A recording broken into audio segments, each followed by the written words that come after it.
What's up, guys? Artist Version 1 here, coming at you again with another episode of the Three-Way Dance Wrestling Podcast. And of course, you can't have the three-way dance unless there's three of us. So joining me as always is Shelby, aka Shubs. Hey, yo. And joining me as always is Mr. Roboto himself, Nick. Hello. Oh, and there it is, right on cue, Mr. Roboto. Second week he called him that, and the second week that he's fine. No, it worked. No, it did it over here. It did L-O on my end. Oh, okay. I heard it pretty clear. Oh, okay. So on my end, it did it. So, all right. And we're coming off last week's episode of our 10 favorite matches, which is our worst listened to episode ever. So we know never to do that again.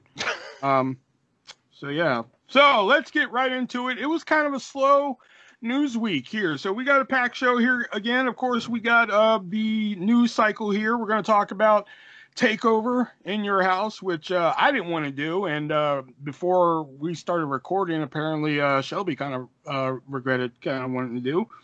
Of course, we're going to play It Came From eBay, and plus we got a new game for you guys tonight called the Three-Word Dance. We're going to see how that works out, see if that's something we want to keep doing here. So let's go ahead and get right into it. It's kind of a slow news week. I couldn't really find a lot, so let's get right into it. And the first one here, coming from our good old friend, you guys remember Barry Horowitz? Yeah. He has gone on record in saying that he doesn't care whether or not he is in the WWE Hall of Fame because the Hall of Fame is, quote, all in Vince's head. Well, he's not wrong. So my thing is, do you guys believe that Barry Horowitz is Hall of Fame worthy? If Coco Beware and others, namely, like the celebrity wing, even if they can be in there, even Khali, then yeah, sure, Barry Horowitz. I also saw where he said that if he's not in, that must mean he's too good for the Hall of Fame. Yeah, but at least, but again, you can say everybody wants to go for Khali and everything now, but like, say what you want about Khali. He's a former world champion now. Okay? Just because you're a world champion doesn't mean you should be in a Hall of Fame. It just means that you won a title, and especially there, it's a popularity contest.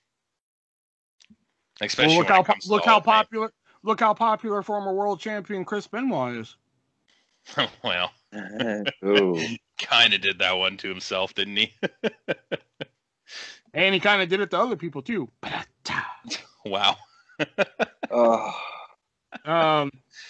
No, but because there's been I wouldn't say a lobby, but there's been pull for a while that people want Steve Lombardi, aka the Brooklyn Brawler, in the Hall of Fame. And yeah, it's kind of an abomination that he's not, though. So like I'd be okay. Like if they came out, next January and said, Barry Horowitz to the Hall of Fame, I'd be okay with it. How many people did the Brooklyn Brawler like fucking put over and make look like $1 million? Sorry, I know we're talking about Barry Horowitz, but yeah, but Barry Horowitz also put over people and made him look like $1 million though too. True. Yeah. True. But I mean, he said that he doesn't want to be in anyway, so. He said he wouldn't mind. He said if he never got that call, he wouldn't mind. But he also believes that the Hall of Fame is just all in Vince's head. Oh, I see. I missed that. Okay. And, what do you mean you missed that? When I said that, you're just like, he's not wrong. I thought that you said that he didn't want to be in the Hall of Fame. That's what I missed. Oh, okay. Yeah. Gotcha. All right, so you got Hall of Fame, Barry Horowitz out of the way. The next one here, I actually put on my list, and then I took it off thinking, like, we're not going to talk about that bullshit. But then, like I said, it was a slow news week, so I put it back on. You guys familiar with GCW? Little. Gage. Yeah, Nick Gage. Apparently, Matt Cardona, formerly known as Zack Ryder, quote-unquote, invaded GCW and attacked GCW heavyweight champion Nick Gage, and is apparently doing an invasion type of thing of GCW, where he is attacking GCW champion Nick Gage, and he has gotten some nuclear heat for it. If you go watch the video for it, he has gotten some nuclear heat for it, and it's like another coming out party for Matt Cardona here. Have you seen this video? No. When you say attacking, do you mean like a shoot or a work? I mean, it's a work. Oh, but like okay. he's also playing it like an invasion type of thing because he came in masked And he also acted like he was John Moxley at first because he did like John Moxley movements at first, and then he even hit him with the paradigm shift. And then people were like all jazzed. At first, people were all jazzed because they're like, "Oh, it's Moxley! Oh, fuck, it's Moxley and Nick Gage and shit." And then he took off the mask and it was Cardona, and people lost their fucking minds. Anything that sees the bank addicted drug robber getting his ass kicked is okay with me. Your hatred for people sometimes. New Jack, Nick Gage, Asuka. It's just. I don't hate Asuka. I hate her character. She's a you fucking hate child. New Jack for some reason. New Jack's awesome. New Jack just shot on too many people and tried to kill too many people, and I can't be okay with that. Oh my god, he tried to kill 2 people. So what? I'm pretty sure it was more like 4 or 5. Was it not? Well, I mean, Vic Grimes kind of deserved it. Yeah. Mass Transit maybe didn't deserve it, but he shouldn't have did what he did. He didn't deserve it, and he should not have fucking signed up for that. But they should have had like a little bit more rigorous of a fucking. He was found not guilty. You mean? Well, he was found not guilty under the terms that he would actually train Mass Transit, and he was like, "Yeah, sure, I'll train him and everything," and then he never did it. I don't know if you ever knew that, but those were the terms of the agreement. He said that Mass Transit's family and everything said that they would drop the terms, they would drop the lawsuit under the agreement that New Jack would actually train Mass Transit like professionally. And New Jack said, "Oh, well, yeah, sure, I'll do that then if you drop the charges and everything." So they dropped the charges and New Jack disappeared and never showed up. Let's not even discuss that part of it. But if you just saw your son get his ass kicked and nearly killed by a man, would you then go up to that man and say, "Oh, can you train him though?" Yeah, but still, you also got to think of the other side of the coin. I know we started this thing on Ryder and GCW, but whatever. But like, also you got to think of the other side of the coin of this too. Here's a 17-year-old underage kid who is in the wrestling business for a cup of coffee, who goes up to somebody like New Jack and says, "Okay, New Jack, this is what we're gonna do. We're gonna go out there. We're gonna do this, this, and this, and I'm gonna give some color." Well, did he not ask New Jack to get him color but you don't go to somebody like you don't. Don't go to a veteran and be like, "This is what we're gonna do, brother." Yeah, especially like in that day. Now, do I agree that New Jack should have went out there and almost killed him? No, not entirely, but no, not entirely. Not entirely. Not entirely. Should he would have? I mean, would it have been okay for New Jack to go out there and stiff him a couple times? Yeah, maybe, but to go out there and do it entirely. All right, anyway, we got all there. Yeah. All right, so Cardona. Next up here comes from Braun Strowman. I don't know if you guys heard about this.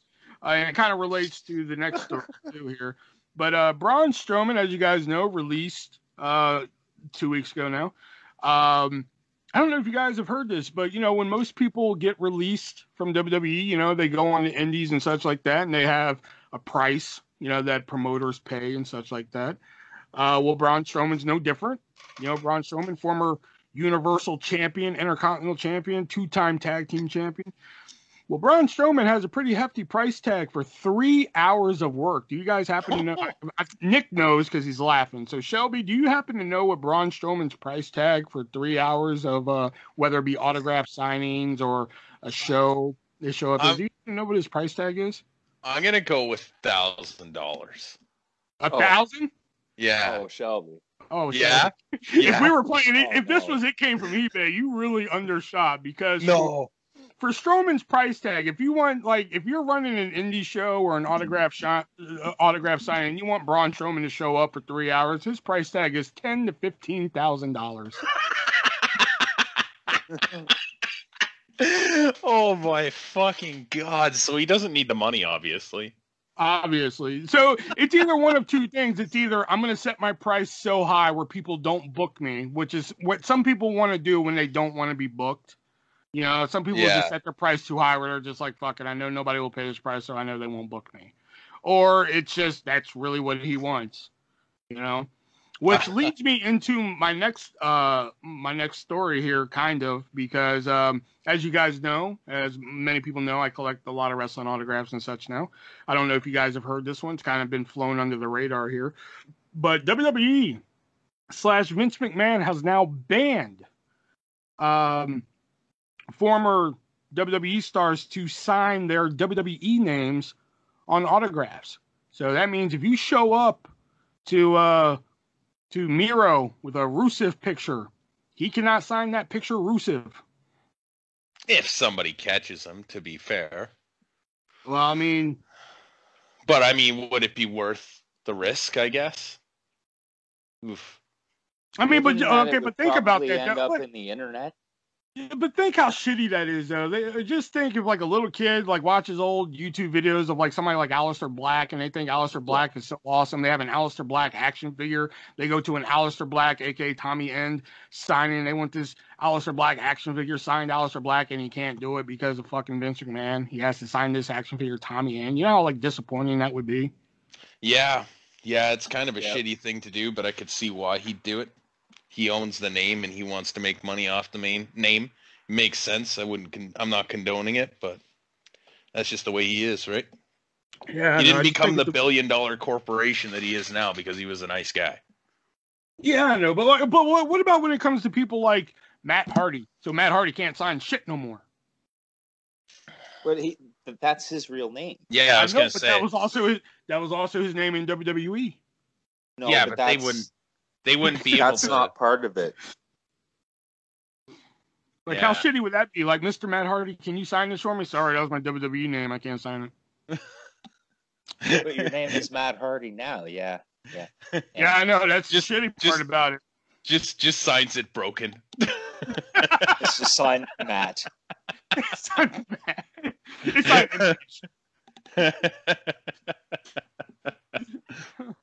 He signs it Jeff instead. Jeff's brother. Jeff's brother. Yes. Brother of Scott. Brother Hardy. Oh, man. Okay. And another bit of news here. Samoa Joe, as you guys know, was also released a couple months ago now. Yeah. And the news going around is that he has been signed back to NXT. And actually, before recording this podcast, it has now been shown that he is now the enforcer for General Manager William Regal. Apparently, he is still not cleared to wrestle, but Triple H was upset that he was let go, which I'm pretty sure there's some legality in that, because I'm pretty sure there's a law where, like, you cannot release somebody if they're not cleared to wrestle. So, like, I'm pretty sure there's, like, a law against that, but whatever. But Triple H wanted him back, so he got him back in the NXT brand, but he can still not wrestle. So after William Regal teased a retirement, he signed on to be the enforcer to William Regal to make sure shit gets done right. So you guys excited that at least Samoa Joe is still with the company, or would you guys prefer him to still wrestle? I'd like to see him wrestle. I'm glad he's back in NXT, and I hope he does get cleared. I'd love to see Cross defend the belt against him, but I don't think that's going to happen. I'd like to see him against Bronson Reed. There's a lot of guys in NXT that I think he would match well against. I thought did I see something that was fake? I thought he went back to Impact at one point. No. So what they did was similar to last year with the Slammiversary promo. They just threw imagery of him in the Slammiversary promo to hype. Okay. They also used Brian They did that this Danielson year. and They Mickie used James. like all the big names that they could in the Slammiversary, and then they signed fucking Steve Cutler. Yeah, perfect. I know, right? Yeah, what a great trade-off. And the final bit of news here comes from the Evolution. Oh god, No. I love you guys' reaction to this. Eva Marie. You weren't joking. No. Eva Marie made her re-debut on Raw, but she brought NXT UK's Piper Niven with her, and they acted retarded, and I had no idea who she was. But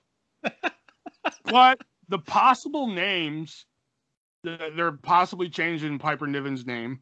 And get ready for this. I don't know if you guys read this, but the possible Dewdrop. Yeah. Yeah, way to kill the lead there, Shelby. Nick. But here's my thing, okay? Well, this is the main reason I wanted to talk about this story, because for those of you who didn't see Monday Night Raw, what happened was Eva Marie came out like she was going to wrestle the match. Piper Niven dives in the ring, tells the ref to ring the bell, dominates Naomi, wins the match. And then when Mike Rome was like, and here's your winner, and they didn't announce the mic, Eva Marie grabs the mic and says, your winner, Eva Marie. So why don't they just name Piper Niven Eva Marie? Because it's the evolution. Huh? Oh. I feel like that'd be really confusing. I know, but like, I mean, she's talking about the evolution and all this stuff. They don't know what to call this Piper Niven and such like that. So like, what? Here's your winner, Eva Marie. I mean, I know what they're going for with Eva Marie sending somebody in to wrestle her matches and everything. But if they don't have a name for her, why don't they just name her Eva Marie too? Then she adds like another person to her group, and she'll get like another chick from like NXT or some shit. They name that bitch Eva Marie as well. Why not Eva Niven? What? Eva Niven. Just keep adding girls to the stable and name them all Eva blank. Eva LeRae, Eva Blackheart, Eva fucking dumbfuck. I don't fucking know. You know what I mean? Okay, so my big issue is, why did we run weeks of vignettes just for Eva to show up with the same gimmick that she had when she left? The only difference is she has somebody else doing the matches now. It's not a wardrobe malfunction or whatever. It's, oh, hey, you're going to wrestle now. And then she looks disgusted with her after, which was even better. That was awful television. And I feel bad for Piper Niven. I just mainly like the idea that they should just name her Eva Marie and just keep adding new girls. Name Eva Marie. I could be down with that. Eva Marie is so narcissistic that everybody is named Eva Marie, and then like, I could be down with that. Yeah. But then they would spin it into Bray Wyatt somehow, and God, don't even get me started on that. Don't even get me started on that fucking Alexa Bliss fucking nonsense going on. Oh, Shayna Baszler is going to be Lily, so that's that. What? I don't know. That's what's going to happen. Nope, don't want to do it. Nope, don't want to do it. Nope. Nope, don't care. All right, so that was the news for the week, and yeah, not a lot of news. It was kind of a slow news week there. All right, so let's get into our favorite game that we like to play. It came from eBay, and right now the score is 7-5. Shelby's climbing up there. Hell yeah. I know, right? I'm gonna bump that up to 8 tonight, yo. Yeah, that's what I said last week. And you failed miserably.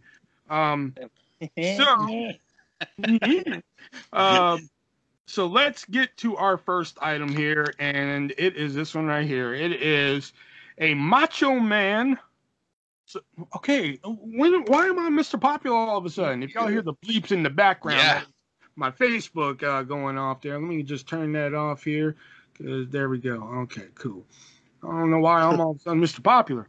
All right, it is a Macho Man Slim Jim store display, and what it is a mold shaped just like Macho Man with the hat and everything like that. It has Slim Jim on his chest like he's some weird superhero, and in the back there's like an empty slot where you would put Slim Jim, so kind of like a counter display. So when you come into the counter of a convenience store, you're like, let me get some lotto tickets, eh? And you're like, oh, Slim Jim's Macho Man, eh? I assume that's how they do it in Canada. Yeah, that's exactly how every conversation goes in Canada. Pretty much, Yeah. So, Nick, since you're the Macho Man fan and the Tatanka fan, how much is the Macho Man Slim Jim store display going for on eBay? 62. Dollars? Yep. Okay. Just making sure. And Shelby, how much is the Macho Man Slim Jim store display going for on eBay? 75. Shelby, you're up because it is actually going for $165. Wow. Again, you got to remember, Macho Man, no longer the spokesman for Slim Jim. You know, you got to think old advertising stuff goes for stuff like that. Plus, Macho Man no longer with us anymore. I'd kind of hope he wasn't the sponsor anymore. The funny thing is, though, anymore. like, even though he's not the spokesman and no longer with us, anytime you see Slim Jims anywhere, and I can attest to this, anytime I've seen a Slim Jim and there's like other people around, I say, step into a Slim Jim, and somebody always is like, ooh, yeah. Oh yeah, but I always associate. And then a whole ton of people buy up the Slim Jims, and yeah, I always associate Slim Jims with Macho Man. Step to Slim Jim. All right, so let's go with let's go with this one here. I like this one.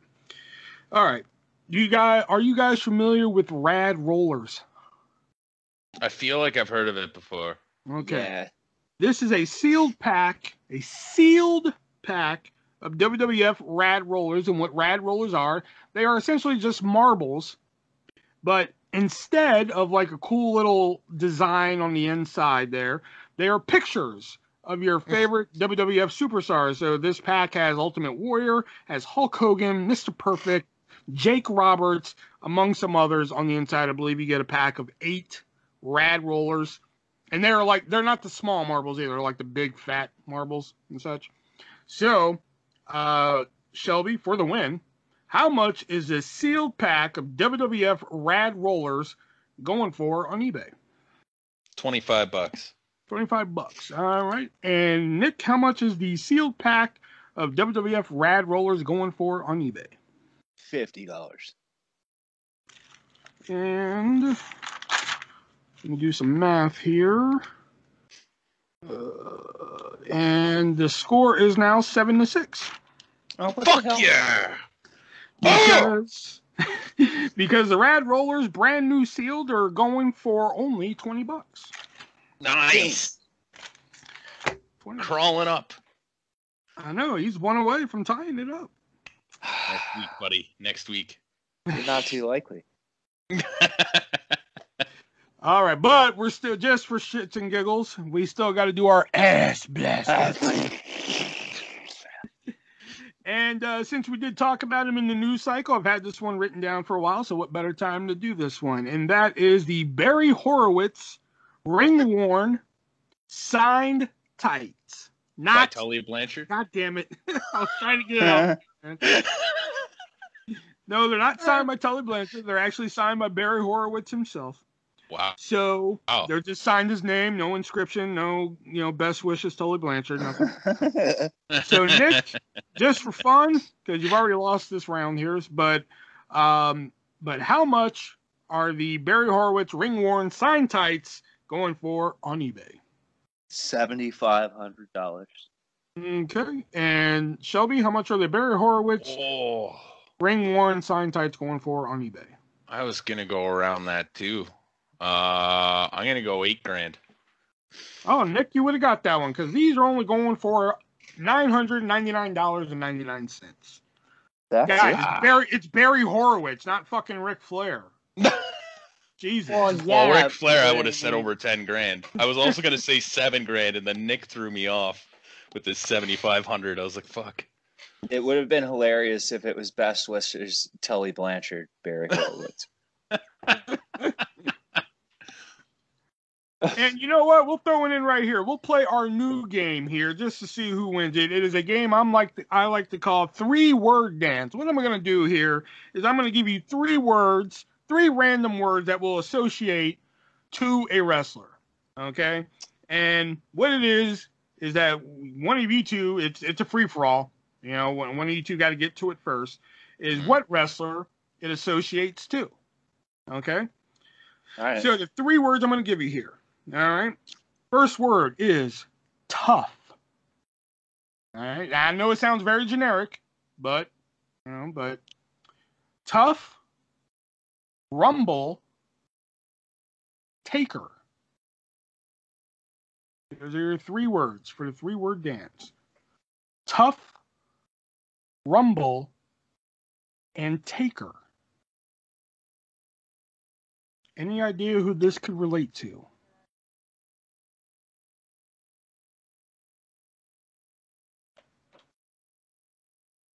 It is a wrestler, not a manager, not a commentator, or anything like that.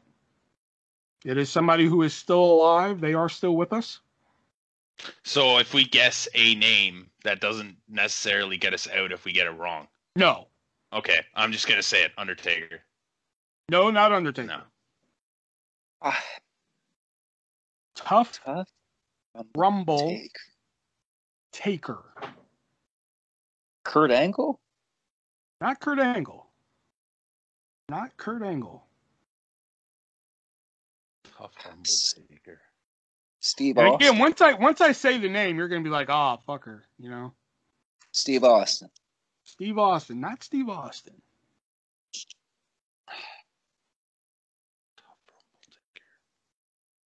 Tough Rumble and Taker, which is short for Undertaker.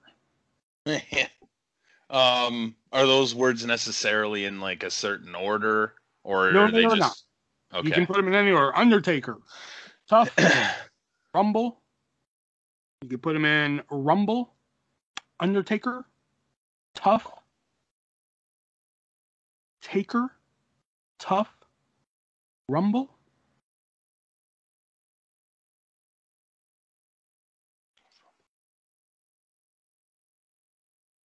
Guys, give up.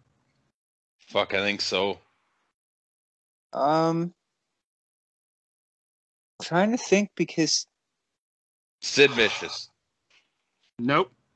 You were closer with Undertaker and Kurt Angle and such. Kane? No, not Kane. Rock? Nope, not Brock. No, I said Rock. Oh, Rock. Brian No. Lee. Brian Lee, no. You're drifting away now. Okay, I don't think y'all are going to get this one. But once I say it, I think y'all are going to get this whole game and y'all are going to love it. Okay, you ready? Tough Rumble Taker. Maven. Oh. Yeah. Oh, Tough enough winner? Royal Yeah. Rumble. Undertaker. It's Yeah, funny, see? when you first said tough, I was thinking tough enough for whatever reason. Exactly. See, And there then you Taker. go. Huh. See, I thought that was a fun little game there. Yeah. That one's going to be Yeah. a lot more difficult, I think. Yeah, see, okay. But nobody won that one. So No. All right. So before we get into talking about In Your House, Takeover In Your House, we got to talk about one of our sponsors, and we know which one we got to talk about first because we always talk about them first, and that is repsports.com, where they have a variety of different pre-workout, mid-workout, and after-workout supplements there for you. Of course, the pre-workout, which is the Broken Arrow, which comes in a variety of different flavors, such as sour gummy worm, Galaxy Burst, the new one there, and Galaxy Burst! Galaxy Burst. And of course, That's my favorite.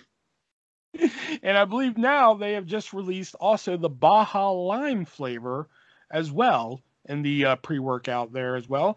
And of course, if the pre-workout doesn't get you all the way through that workout there in the gym, you can of course get your energy up with the Raise Energy drink in both liquid and powder form.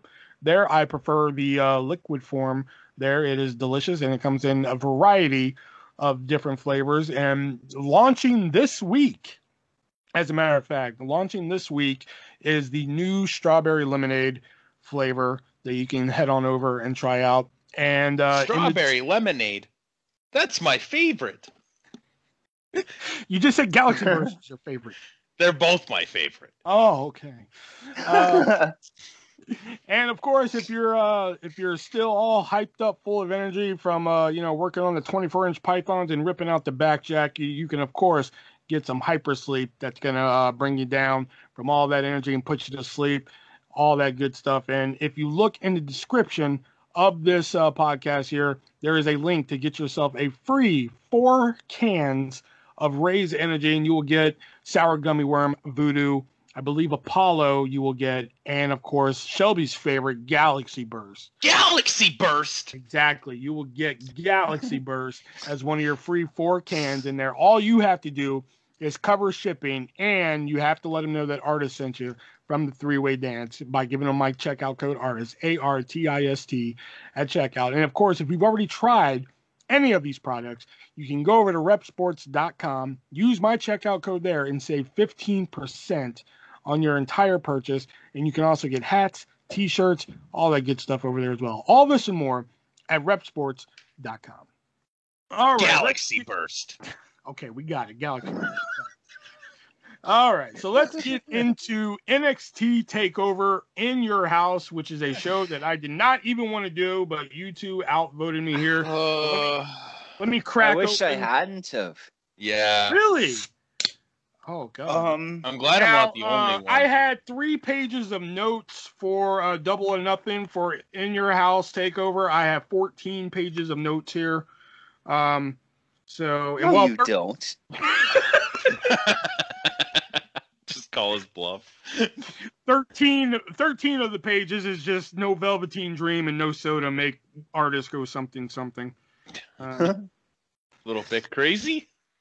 Don't mind if I do. Okay. No, to be honest, I didn't write any notes for this. I went to go write notes for this afternoon, and I just said, "Fuck it, I'm just gonna write down the matches and we'll freestyle it today." But really, you two made me fucking review this show, and like y'all didn't even like the damn show. Yeah. It's I expected much more than what we got. Yeah, it just didn't feel like a pay-per-view event. It didn't feel like flat. there was nothing offensive. There wasn't a football fuckery. There wasn't fucking zombies, but there just wasn't anything really. I am extremely fucking pissed now that you two made me watch the show now. And like you two, because like I was a firm believer in like I am not watching TakeOver now unless it's clips and shit because there's no Velveteen Dream. But no, you two are like, yeah, let's review TakeOver and shit. I'm like, all right, fine, fucking whatever, we'll review it. You know, because you two like NXT and shit, and now you two are like, I don't even fucking like it. Yeah, I'm sorry. I truly apologize. And like here I am sitting like it was a pretty decent show. Anyway, so let's get right into it. The first match here is the winner take all. So before we get to the matches, I'm sorry. Go ahead. Who the fuck is Naomi Fox? Apparently she is a rapper. Was she fucking lip syncing? Like terribly? Yes. Motherfucker, you're asking me a question and I'm answering it, and you're talking. I'm sorry. She is a rapper, and she is also signed to like the WWE Music brand. Okay, now go. She does not lip sync very fucking well. It was so off. It was horrid. It didn't even look like she was lip syncing the same song. I skipped over it. They're like, please welcome Naomi Fox. I was like, skip. Don't care. Yeah, I was like, shit, skip. Yeah. Well, did you see Pettingale at the beginning, though? Oh, yeah. Pettingale was the best part of this show.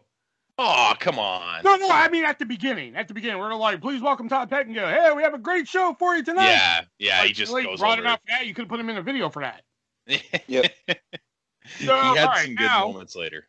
The first match here being the winner take all six-man tag match where the North American Championship and the Tag Team Championships are on the line, meaning, hey, we have too many matches. Let's just put 2 matches in one. Yeah, fucking stupid.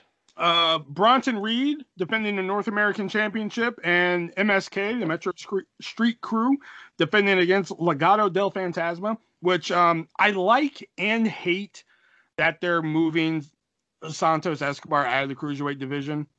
I like that they're moving him into other NXT shit, but also hate that they're kind of moving. Because, I mean, if you want to talk about a more anemic division than the women's tag team division in either NXT or WWE, fucking let's talk about the Cruiserweight division. Jesus Christ.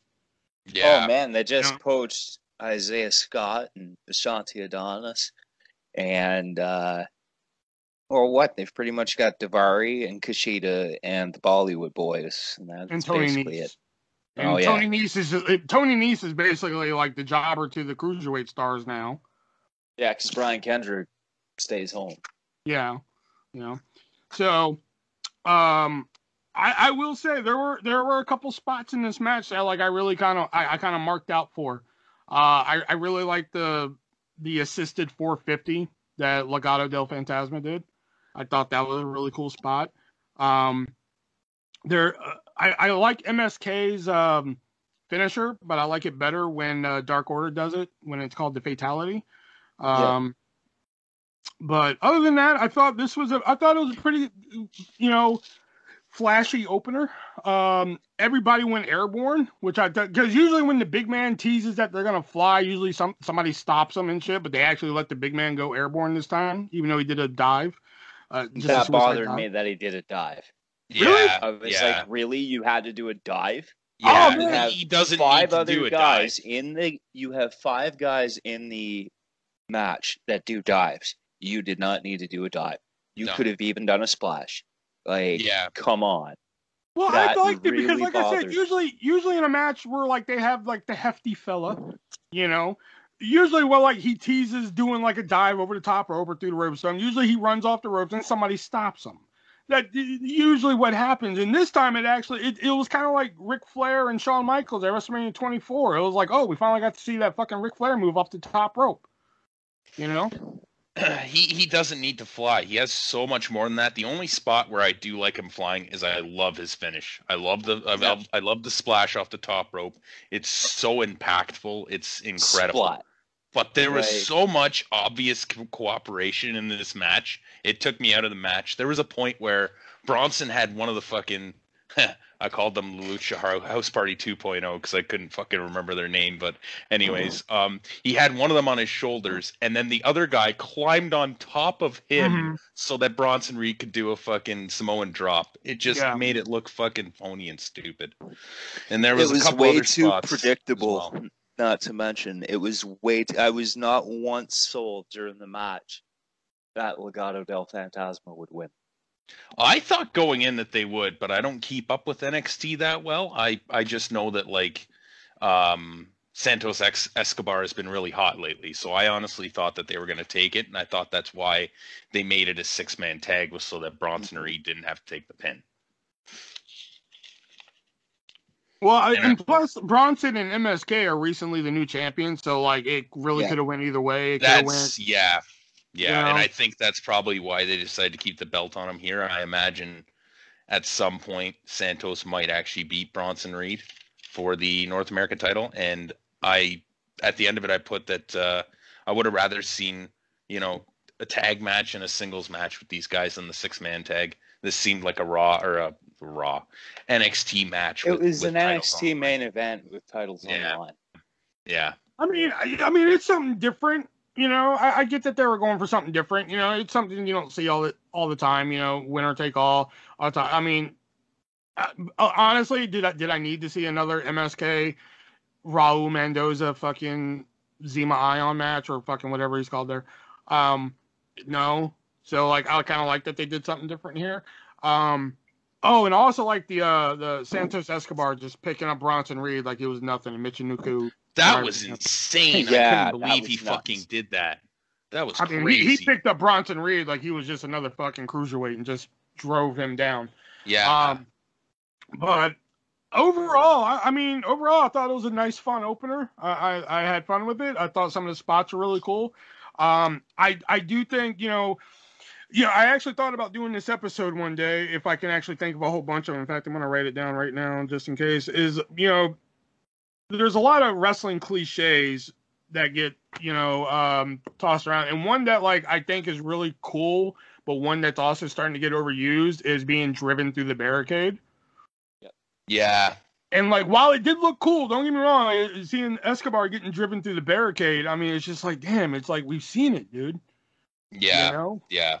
This match was just too fast too, and I get that they're a lot of them are high flyers, and that's kind of the way that they work. But this show in general, there wasn't a lot of working in this show. It was a lot of doing spots in this show, and I can see why some people enjoy that, but it's not something that I enjoy. Overall, I would say that this was probably one of the better matches on the show, especially as an opener. Even though they had all the obvious cooperation in the match and stuff, but still not my favorite match of the night. But yeah, anyways. The only thing that would have made this match a little bit better would have been a little bit of Velveteen Dream. You know what? A lot of Velveteen Dream would have made this show better. I'm sorry I ever dissed the Velveteen Dream. All right. Next up here is a grudge match between. Oh, you forgot about the Todd Pettengill. Oh, what was this Todd Oh, the Pettengill VCR. thing? He goes to like they're showing packages for Xia Li and fucking Martinez, and he goes to grab the tape and put it into an old school fucking TV, and the girl walks up and she's just like, "We don't do that anymore. We got a production truck." He's like, "Oh yeah, I'll take this back to the production truck," and he runs off, and the girl's like, "Roll the footage." It was just funny that he's like a little bit out of touch and whatever. It was I honestly, he was probably my favorite part of this show. I thought Tom Pettengill was hilarious. My favorite Pettengill bit's coming up later. I can't remember where it comes, but I think I know the one you're talking about actually, and that was probably my match of the night, to be honest with you. So next up is Mercedes Martinez taking on Xia Li in her official takeover debut. I don't count the one that they aired on fucking USA as a fucking takeover and shit. This is Xia Li's official takeover debut, and I'm a huge Xia Li fan, so I was really excited for this one because I love Xia Li, and I reference him quite a bit on this podcast, but I'm a big fan of Brian Zane from Wrestling with Regret. If you guys don't watch that on YouTube, watch him. He's fantastic. He actually ranked this as the worst match of the night, and I'm just like, wow. I maybe because I'm a mark for Xia Li, but I love this match. I thought it was really great. I don't know what it is with Mercedes Martinez, man. I don't know what it is with her, man. But she's one of them girls that I'm just like, I have a strange attraction to you, and I don't know why. You know. And every time she went down, man, she's like you know what? Let me just put my ass straight up into the camera for you. Every time. If I said this looks like spaghetti, would you understand what I'm saying? Her hair? No, the match. No. So, spaghetti is one of those things that my friends and I always talk about when something turns into a fucking mess or something doesn't go as planned. It's spaghetti. This was fucking spaghetti, man. This match, there was so much miscommunication. They weren't clicking. It just didn't feel like they were on. And I guess that they had a really great match, the Mae Young Classic, whenever that was. I don't remember what year they said. But this one, 2017. This one, for me, it did not click. And I would agree with Brian Zane. This was probably the worst match on the fucking show. Well, your opinion is wrong. As usual. I'm not sure I would agree that it was the worst match in the show simply because I was more invested in what was happening throughout than I was during a large portion of the show itself. And not necessarily because of in ring, more so because of the Tian Shao stuff. Mm-hmm. I mean, could it have been better? Sure. Did it feel like a TV match? Yes. Yeah. Xia Li definitely was the right one to go over. Yeah. Even though it was overshadowed by Mae Ying at the end, but Mae Young. The worst match of the night? No. I wouldn't say. Like I said, I could be looking through it with rose-colored glasses because I'm a Xia Li fan, and I was really happy that she finally got like a fucking takeover moment because she's been with NXT for like 4 or 5 years now. She's probably the new like Ty Dillinger, Angelo Dawkins of NXT. You know, yeah, and I was really happy that she finally got onto an official takeover. Like I said, I don't count that one that they put on USA where it's like this is the takeover on USA. No, I don't count that one because she was on that one. She was like in that women's gauntlet match. I don't count that one. You know, and plus she got a win over Martinez. But like Nick said, I mean, mainly people are gonna remember what happened after that match than the match. Yeah.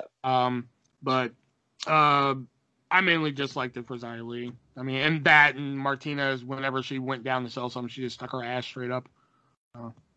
I think Martinez needs to lose the mask in the entrance because immediately I get Retribution vibe. Immediately. I'm just like, oh, hey, it's retaliation. Retribution. Wasn't there a Todd Pettengill segment after this? Yes, there. No. Well, no, it's later. No, it was Toothless Timmy and Tommaso Ciampa. Yeah, that's it. Which, by the way, this match was kind of told about later in the show that it was going to happen on NXT. But fuck me, I would have liked to see Ciampa and Thatcher versus the Grizzled Young Vets on this show. That would They have should been a have put phenomenal that tag. on there. Yeah, I think, they could have gotten rid of a lot of these matches to put that on, in my opinion. I think so too. I think that promo that Ciampa and Thatcher give is like the perfect example of just like, boy, that escalated quickly. Yeah, that's they were what I just was sitting thinking. there. They were just sitting there giving a promo like, yeah, this Tuesday it's gonna be Texas Tornado Rules, and just fucking Thatcher throws a chair and just like, we're gonna go. But that's how all down. the Toothless Timmy and Tommaso promos are. One of them throws a chair and freaks out and walks off, and the other one says something else, and it's always like, it always starts off and it's just basic, and then Toothless Timmy freaks out, and then Tommaso freaks out, and that's it. And that's how they've been building it up. I fucking love that tag team. I have not seen a match with them yet, but I'm looking forward to seeing one eventually. I love that tag team. I haven't seen anything with them, but I love them. I saw Thatcher and Ciampa from whatever takeover that was last year, and it was the only match I think I watched on that show. And they had a great match. They had great chemistry. They are very similar talents, and I think that them as a tag team was going to work really well. I mean, I'm assuming it already has, but anyways, it's like Hulk Hogan's my favorite wrestler. What's your favorite Hulk Hogan match? Oh, I've never seen a match with him. The one versus Shawn Michaels. That would be like if somebody ever said like, I have never seen a Hulk Hogan match. That'd be the first match I show him. Yeah. I'm like, well, here I have just a thing for you to watch. Watch this. Yeah. All right. So next up is a ladder match, which is starting to become a tradition in takeovers. Oh my God! Can they stop having ladder matches? Jesus Christ! What is your deal with ladder matches, man? There's just been so many, and like the other thing is, if you're gonna have a ladder match, can we do a ladder match with one ladder? But this did you see, I was be a going to point ladder out match. I'm going to point out something here. We'll talk more about the match in a second, but I want to point out something here that you should appreciate, Shelby. This is a ladder match where they did spots with people falling on top of ladders where the ladders didn't break. One ladder did break. No, it didn't. Yeah, it cracked at least. Well, it didn't break. Doesn't It was count. all fucking fake and woody and shit. Like you could see time. it looked woody. It definitely looked woody. You could see That's it. Go what back and Your watch opinion it. is wrong. Like I watched that match and I was just like, none of the ladders broke, man. Shelby's gonna be fucking happy. There is one, and it's when I think Grimes backdrops LA Knight, or maybe it's the other way around, over the top rope, and one of them lands on a ladder, and you can see it crack. No, and that break. one just bent. No, that one just bent. It's when Cameron Grimes throws Knight over the top rope when he's trying to make his comeback, and it's like, I don't know how to describe it, but it's like when he lands on it, it like kind of bends a little bit. It doesn't break. It bent. I'm gonna find this later, and I'm gonna show you. It definitely splinters a little bit. You know what? Fuck your mama. How about that? Okay? Because, see, I actually pointed out something here that I was like, oh, man, Shelby's going to like this. None of the ladders fucking broke and shit like that. He's actually going to appreciate this one.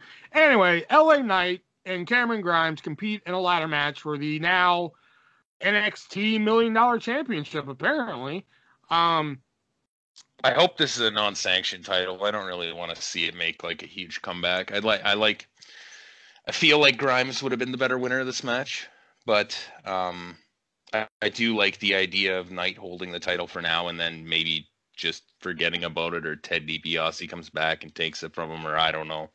That's where I thought they were going with the finish of this match, because if you guys remember the 15th anniversary Raw Battle Royal, where like Ted DiBiase just comes in, pays off IRS, and wins the Battle Royal, I thought for a second there was going to be a double down, where like both Grimes and Knight are down, and DiBiase climbs a ladder and just takes it, because it was in a briefcase. So I was just like, oh. I was like, why do I have a feeling that they're both going to be down, and DiBiase just climbs into the ring, climbs a ladder, takes the briefcase, and just peace off? See, that would have been different. That would have been something that would have been actually pretty good, I think, in this. That would have been a really good way to continue this story. I think they kind of watched it. Because, like, Yeah. I've made my thoughts known many times on this podcast that I am not a fan of fucking $1 Million Grimes, okay? And then on top of all that, now he's shoving his asses in people's faces and saying, kiss my grits. And then on top of all that, it's over. I don't understand, though. I thought Cameron Grimes was a fucking heel. He turned He face was. When He the fuck turned did he face. turn face? when months ago. this whole DiBiase thing happened. Fuck. See, I think that was a mistake. I think $1 Million Grimes winning this match as a heel would have been the way to go. Because I But just LA Knight is a I heel. love. Yeah, I know, but they could have made LA Knight a fucking face for one night. I don't fucking know. I like Grimes as the heel. He's such a like greasy little bastard. It's man. Like Well- the to the moon thing, I can buy getting over and such like that. But now Grimes does a move and shoves his ass in people's faces and says "kiss my grits" and shit, and people chant "kiss my grits." I'm just like, oh my god, please, oh my god. And I have nothing against him as an athlete. I mean, I think he's a phenomenal athlete and a wrestler and shit like that. But like, first, you lost me at $1 Million Grimes when he won all of his money with the fucking GameStop stock thing, which, okay, fine, fucking whatever, you know? But now he's kiss my grits, and people will chant, kiss my grits, kiss my grits. I'm like, oh my God, I would rather fucking go back and have them chant CM Punk for no fucking reason than this. Because like this is just fucking, oh my God, can you just please for the love of Christ do the storyline where Cameron Grimes just fucking uses all of his money to buy the rights to Undisputed Era, please. No.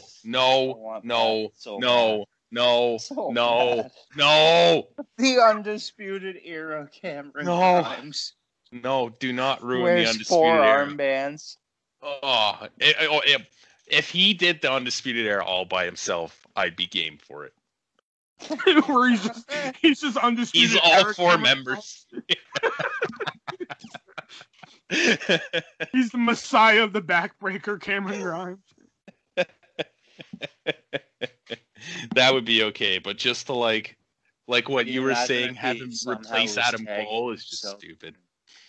But overall, though, the ladder match, let's get back to the ladder match. The ladder match, I will say, to quote Brian Zane again, this was not like a typical ladder match where, like, you know, they're fucking stacking ladders up. They're fucking, you know, making fucking concoctions of ladders and shit like that. Like, everything seemed really believable for a ladder match for a change. It's kind of, it's kind of like really got like original ladder match type of vibes, by which I mean, like, you know, Razor, Shawn, WrestleMania 10, such like that. Like, they didn't go like kooky balls to the wall. No, and that's a fair point. They didn't Yeah. go crazy. I still didn't really like it that much. I didn't think there was much to it. I would agree with that too. There wasn't Yeah. much to it, although it Less was is more, okay for what it was. There wasn't much to it, and even though it was the right result, I just am not sold on there being yet another championship because it sounds as though it's sanctioned.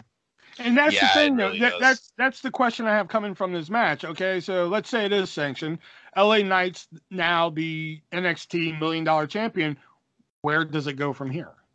Yeah, That's I could see like him defending it against Grimes again, say, and then maybe defending against somebody else, losing it, and then just having the title disappear.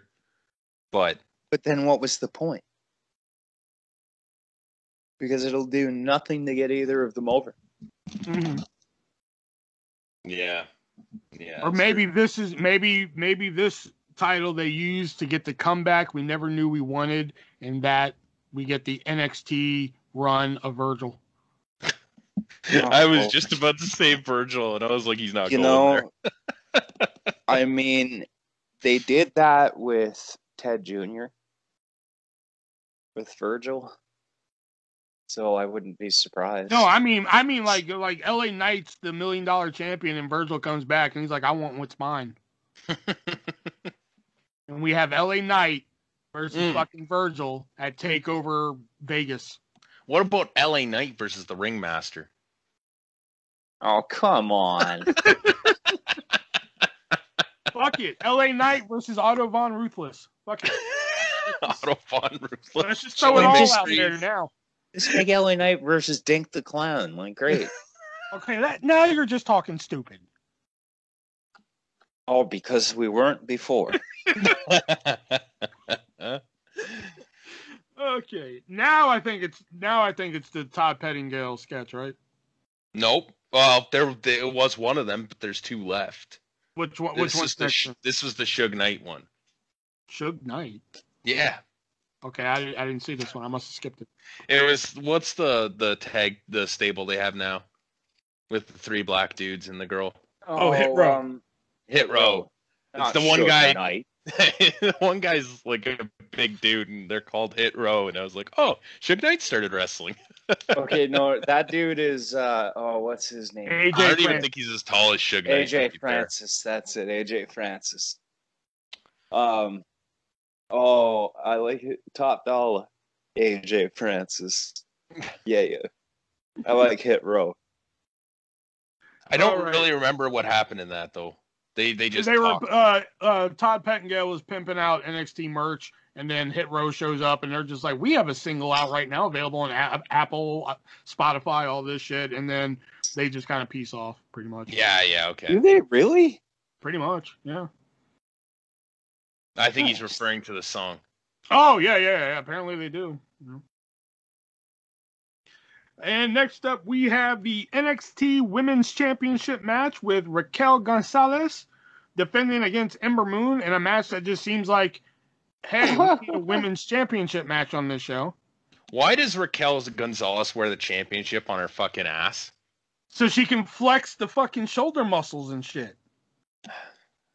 Just put it over one shoulder or put it over your waist, or I don't fucking know. But if she puts it over one shoulder, when she flexes the shoulders, you can't see the flex. Well, you see the other shoulder, and I'm pretty sure both shoulders are going to be somewhat symmetrical.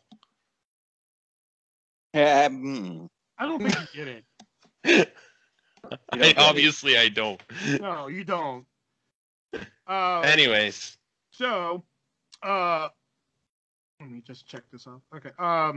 But yeah, I my favorite part of this whole match was when Ember Moon hit the Eclipse on Gonzalez, and Dakota Kai gets in and gets the leg on the rope, and then she like goes back to the corner, and like Ember looks at her like, "Did you just fucking put her leg on the rope?" And the Dakota ref Kai fucking just standing saw there. that. Dakota Kai just standing there like twiddling her fingers, like I didn't do anything. Like what the. The ref's like, oh, she got her foot on the rope, and the ref was looking like directly at Dakota Kai when she fucking did that. I know, but I just love how like Ember Moon looked at her and Dakota Kai was standing there like I didn't do anything. I don't know what you're. Yeah. I don't know what you're talking about. I do like Dakota Kai as a manager. She's pretty good.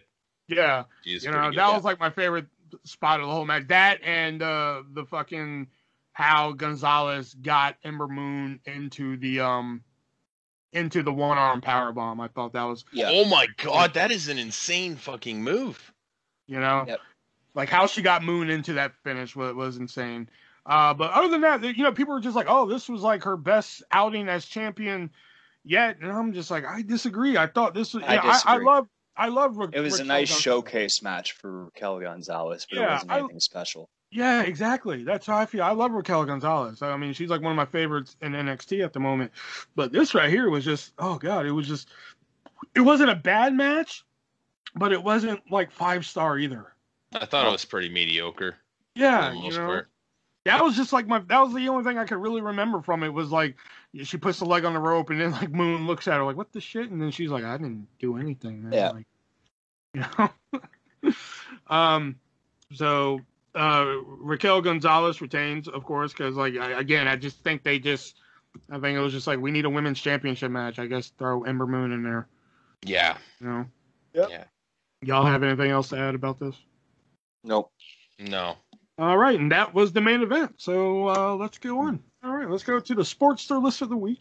Wait, that What? wasn't the main event. Oh yes. I'm actually okay with skipping. To be honest with you, because I was Plus, just like, okay, There's still Karrion one more Kross wins. Pettingale. There's still one Oh more. yeah, I forgot about the Pettingale thing. Okay, This yeah. right here, this was match of the night. Pettingale versus fucking Dexter Loomis. Dude, he whipped out fucking karate fighters, man. That was fucking I awesome. couldn't believe it when he was just like, I got my favorite game, Karate Fighters. I was like, he whipped out fucking Karate Fighters? Fuck Dexter Loomis. I love Dexter Loomis. I marked Dexter Loomis and shit. But he fucking whipped out Karate Fighters? Shit, where the fuck did they find Karate Fighters is what I want to know. Don't know. Probably in their fucking warehouse or something. Oh my god, I couldn't believe that, man. I couldn't believe Xavier Woods probably had it. Yeah, true. Oh, we got a tornado watch or some shit. There we go. Oh no. But yeah, I could not believe when he was just like, "Oh yeah, we got Karate Fighters." I was like, "Oh my god, what says 90s WW 95 96 WWF other than fucking Karate Fighters, man?" Yeah, that was great. That was a great was like spot. my favorite thing is that like he fucking whipped out Karate Fighters, you know. Yeah. All right, begrudgingly, let's talk about the main event here, which is a fatal 5-way match for the NXT Championship with Johnny Gargano, Adam Cole, Kyle O'Reilly, Pete Dunne, and Shitty Cross. I'll let you guys. The only thing I liked about this match was the door spot because I was waiting for somebody to go through that door the whole show. Otherwise, the finish really set up for Kyle O'Reilly to go on the road as an underdog on his road to the title, which is nice. But otherwise, I'm getting so tired of seeing that finish, though. Yeah, they have done that finish like Roman Reigns did it at WrestleMania Backlash. Did AEW did this recently too? Was this on Double or Nothing, or was this just the Dynamite? This was just the Dynamite. Yeah, because I remember talking about doing Double or Nothing. Yeah. Okay, yeah. So I mean, this finish is getting a little overdone. I have a couple things here. Despite it being a 5-way, which I didn't really like, I did like the story of Cross just wanted to beat every single fucking guy in NXT, so he took them all on a 5-way. The Mount Rushmore of NXT. Yeah. I like that. That's a great story, and it's a good way to get him over. I don't think that this match did what they wanted it to do for Cross because there was a lot of times where he wasn't involved, and I think that hurt him a little bit. But holy fuck, that F5 was just insane. Did you see that? Oh yeah, the F10. He fucking just tossed him. Just fucking threw him. Jesus and again, anybody who knows me, like, fucking knows I can't stand Karrion Kross. I can't fucking stand him. I hate him as Killer Kross, Kevin Kross, fucking White Rabbit, whatever fucking whoever he's playing. I don't like him. I think he's like my 2021 version of Abdullah the Butcher or fucking Kelly, whatever. I can't stand him. But I will say that this was probably the most entertained I ever was by him in a match. I did mark out when it came down to him and Dunn. Like when Dunn that's the match it should have been, in my opinion. When Dunn went to the ring and shrugged his shoulders and was just like, come on. I was just like, oh yes, bring it. This and I was just like, I can't stand Karrion Kross, but I was like, this I want to see. And then he hit the bitter end on Karrion Kross. I was having those fucking movements in my bed and shit. I was like, oh, this is it. I was like, fucking, it was like Max Moon debuting again. I was like, oh, Pete Dunne and shit, motherfucker, But then, of course, he kicked out of his finish and killed his finish. But I thought I'm okay with the Fatal 5-Way. I mean, it's not like fucking 2019 again, where like every other week there was a fucking Fatal 5-Way. Or 2018, one of those years. I mean, the last like WWE pay-per-view had 2 triple threats on it. Like, Jesus Christ. Are we like how many multi-man matches do we need in like 3 months? You know your roster is severely bloated when you need to continually. Yeah. My point is that I was way more entertained with this match than I thought I was going to be. Me too. I'd say that as well. The first match, the ladder match, and this match, the only thing it could have added was a fucking little bit of Velveteen Dream in there. And Tommaso Ciampa. Maybe even Moon and Gonzalez. We could have sprinkled in a little bit of fucking Velveteen Dream. But again, I have nothing against Kyle O'Reilly. Phenomenal athlete, phenomenal wrestler. I don't see main event guy in him. Oh, he's main event, but he should not have been in this match. Neither should have And he Adam shouldn't Cole, be- and neither I should have Johnny shouldn't- Gargano. I shouldn't be thinking of Kyle O'Reilly currently as freshly squeezed Kyle O'Reilly either, and that's the vibe I get. And I hate the term "cool Oh. Kyle." That's Cool, stupid. Kyle. That I is hate, stupid. people call him "cool Kyle," and I'm just like, I don't like. Again, I have nothing in him personally. I mean, it's not like he's not carrying Cross. It's not like I fucking can't stand him. You know, he's a phenomenal wrestler. Like, I love him and Bobby Fish together as a tag team. Like, I Yeah. love those two together. Like, He was Red good with Dragon, Roderick Strong too. I think Red Dragon as a tag team is a phenomenon. I just don't I don't see him as a main event guy. That's just me personally. You know, Well, I know I think- WWE would tell me like, hey, you know, Will, artist, go suck your fat ass. But that's just me personally. I You know? think They, at no, the they would next say, "Go takeover- suck your skinny fat ass." Well, that's Triple H. You know? I think at the next takeover, you're going to see Kyle O'Reilly and Karrion Kross, and I feel like Kyle O'Reilly's probably going to take the belt. I hope he does. I really hope he does. I think it's his time to shine. Choice. I mean, if he does, I mean, Really? good for him. Prove me wrong. It should Why- be Pete Dunne. It should be Pete Dunne. Pete Dunne should have had it like 2 years ago, and they didn't fucking No. put it on him then, and he doesn't need it now. No, it should be Pete Dunne. Pete Dunne doesn't need to be pigeonholed on the main roster. They should just give it to Pete Dunne. Send him back to NXT UK. No, he's already done everything there. He's done everything there. That's Walters. Pete Dunne Yeah. can have NXT. No, US now. yeah. Again, I love Walter, but I'm over Walter. Oh, come on. How are you over Walter? I mean, I'm not. Again, listen. Don't take that the wrong way. I'm not over Walter in the sense of just like I fucking hate Walter. But Yeah, like, yeah. It's just like fucking. I think like if Tommaso Ciampa would have won that UK title on that takeover, oh man, I've been happier than a pig in shit. No, You know? Walter. I just think it's time for somebody else to win the fucking UK title now. Walter is the best worker in the entire company. And I'm Walter not is the disagreeing with that. I biggest just, fucking bastard in the entire company. That is one title that doesn't need to be hot potatoed, and and I I'm not think even he should saying be. hot potato it, but it's been 800 fucking days. It's Make him the time. next Keep it Bruno. going. Make it 7 years. Yeah. Fucking put that title over. I will shoot Yep. that man if he is fucking champion for 7 years.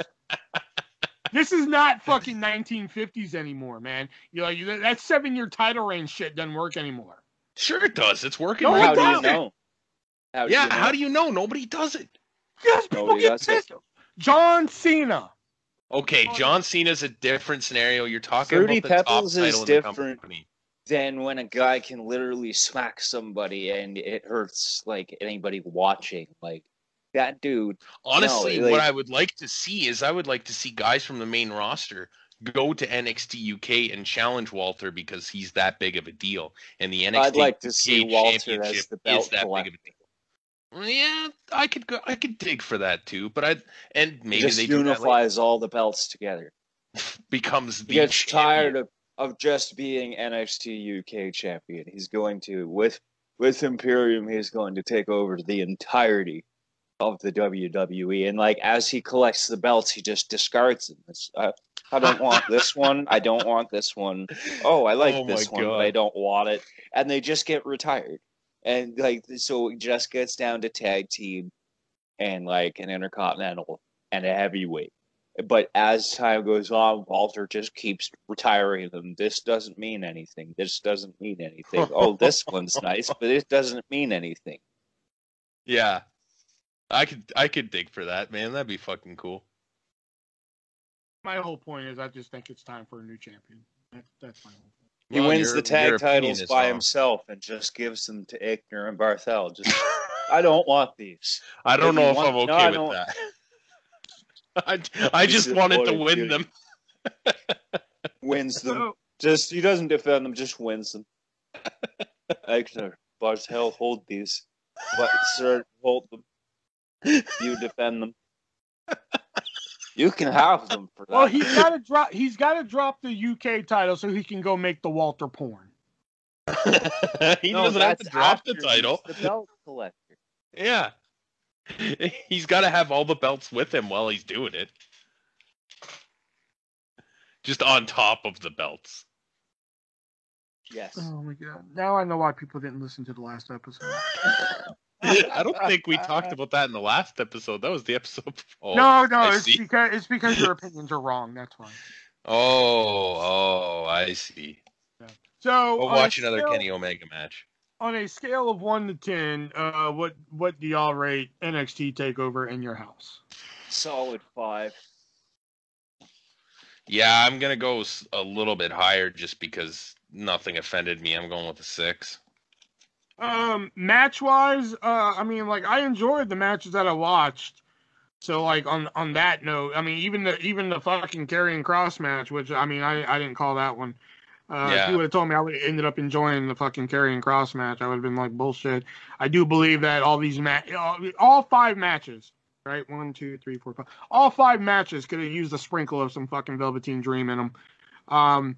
Because it's NXT, and that's how it works.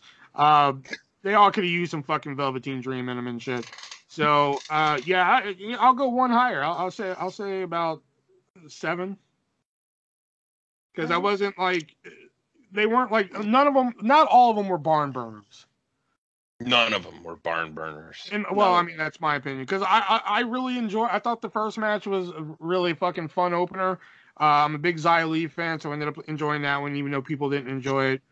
I don't like the Cameron Grimes gimmick, so that really kind of took it away from me in the ladder match. I thought the ladder match itself was great. I do think the wrong person won. Yeah. In my opinion. Yeah. Moon and Gonzalez, I thought that could have been a fucking NXT main event match, but I like Gonzalez. Yeah. And the main event I thought was pretty good. Everybody got their shit in. I really enjoyed the Dunn and Karrion face off at the end there. I thought that was really good. All right. So now let's move on to our wrestling fact of the week, where Nick presents us with maybe a fact that we may or may not know. We go into it blind. We have no idea what he's picked. So Nick, hit us with the fact of the week. All right. So for this one, I want to, you guys remember Mr. Spectacular Jesse Goddard, right? Yeah. Okay. So, and you remember how he was a former Big Brother contestant. Yep. Well, he is not the only wrestler who was a former Big Brother contestant. Everybody's favorite Luchasaurus. Luchasaurus is a former Big Brother contestant. He placed 5th on Big Brother 17. Following his WWE stint when all the Bill DeMott controversy happened. And while he was, I think, training for Lucha Underground, he appeared on the 17th season of the U.S. edition of Big Brother, placed 5th. He does briefly speak of his wrestling throughout the show, but it's not something that generally comes up. Huh. Yeah. And I believe that, to add on that, there's also a season that Sid Vicious's son is also on. Yes. Yeah, Frank Udy was in a season, and I think the season he was on, he was mentored by the winner of All Stars, actually, Mike Boogie. And it's funny, one of them asked, one of the house guests asked him, they're like, "Wait, you look like that wrestler, Psycho Sid?" And he's like, "Yeah, that's my dad." And they're like, "Whoa, really?" He's like, "Whoa, hold on, let me go hide all the scissors."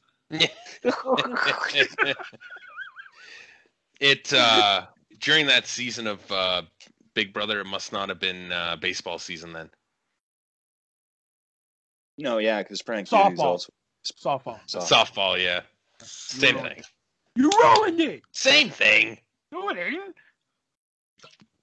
Pretty much. Just a different ball and a different way you throw it. There you go. Still hit it. 2 entirely different things. No. You still got to run bases. You still got to catch it. You still got to hit the ball. It's just underhand instead of overhand. I don't know why they call it softball. Have you ever been hit in the fucking face with a softball and said, "Hey, that's Downy soft"? No. It's left a mark, and I'm pretty sure there's been no. Oh, speaking of Sid Vicious, that kind of reminded me of the Papa Shango WrestleMania 8. I asked Papa Shango. I met him. I asked Charles Wright about that. I was like, "Hey, well, can you tell me about that WrestleMania 8 run-in, man? About how you fucked it up?" And he was like, "Hey, man, bad timing." Eh? Ah,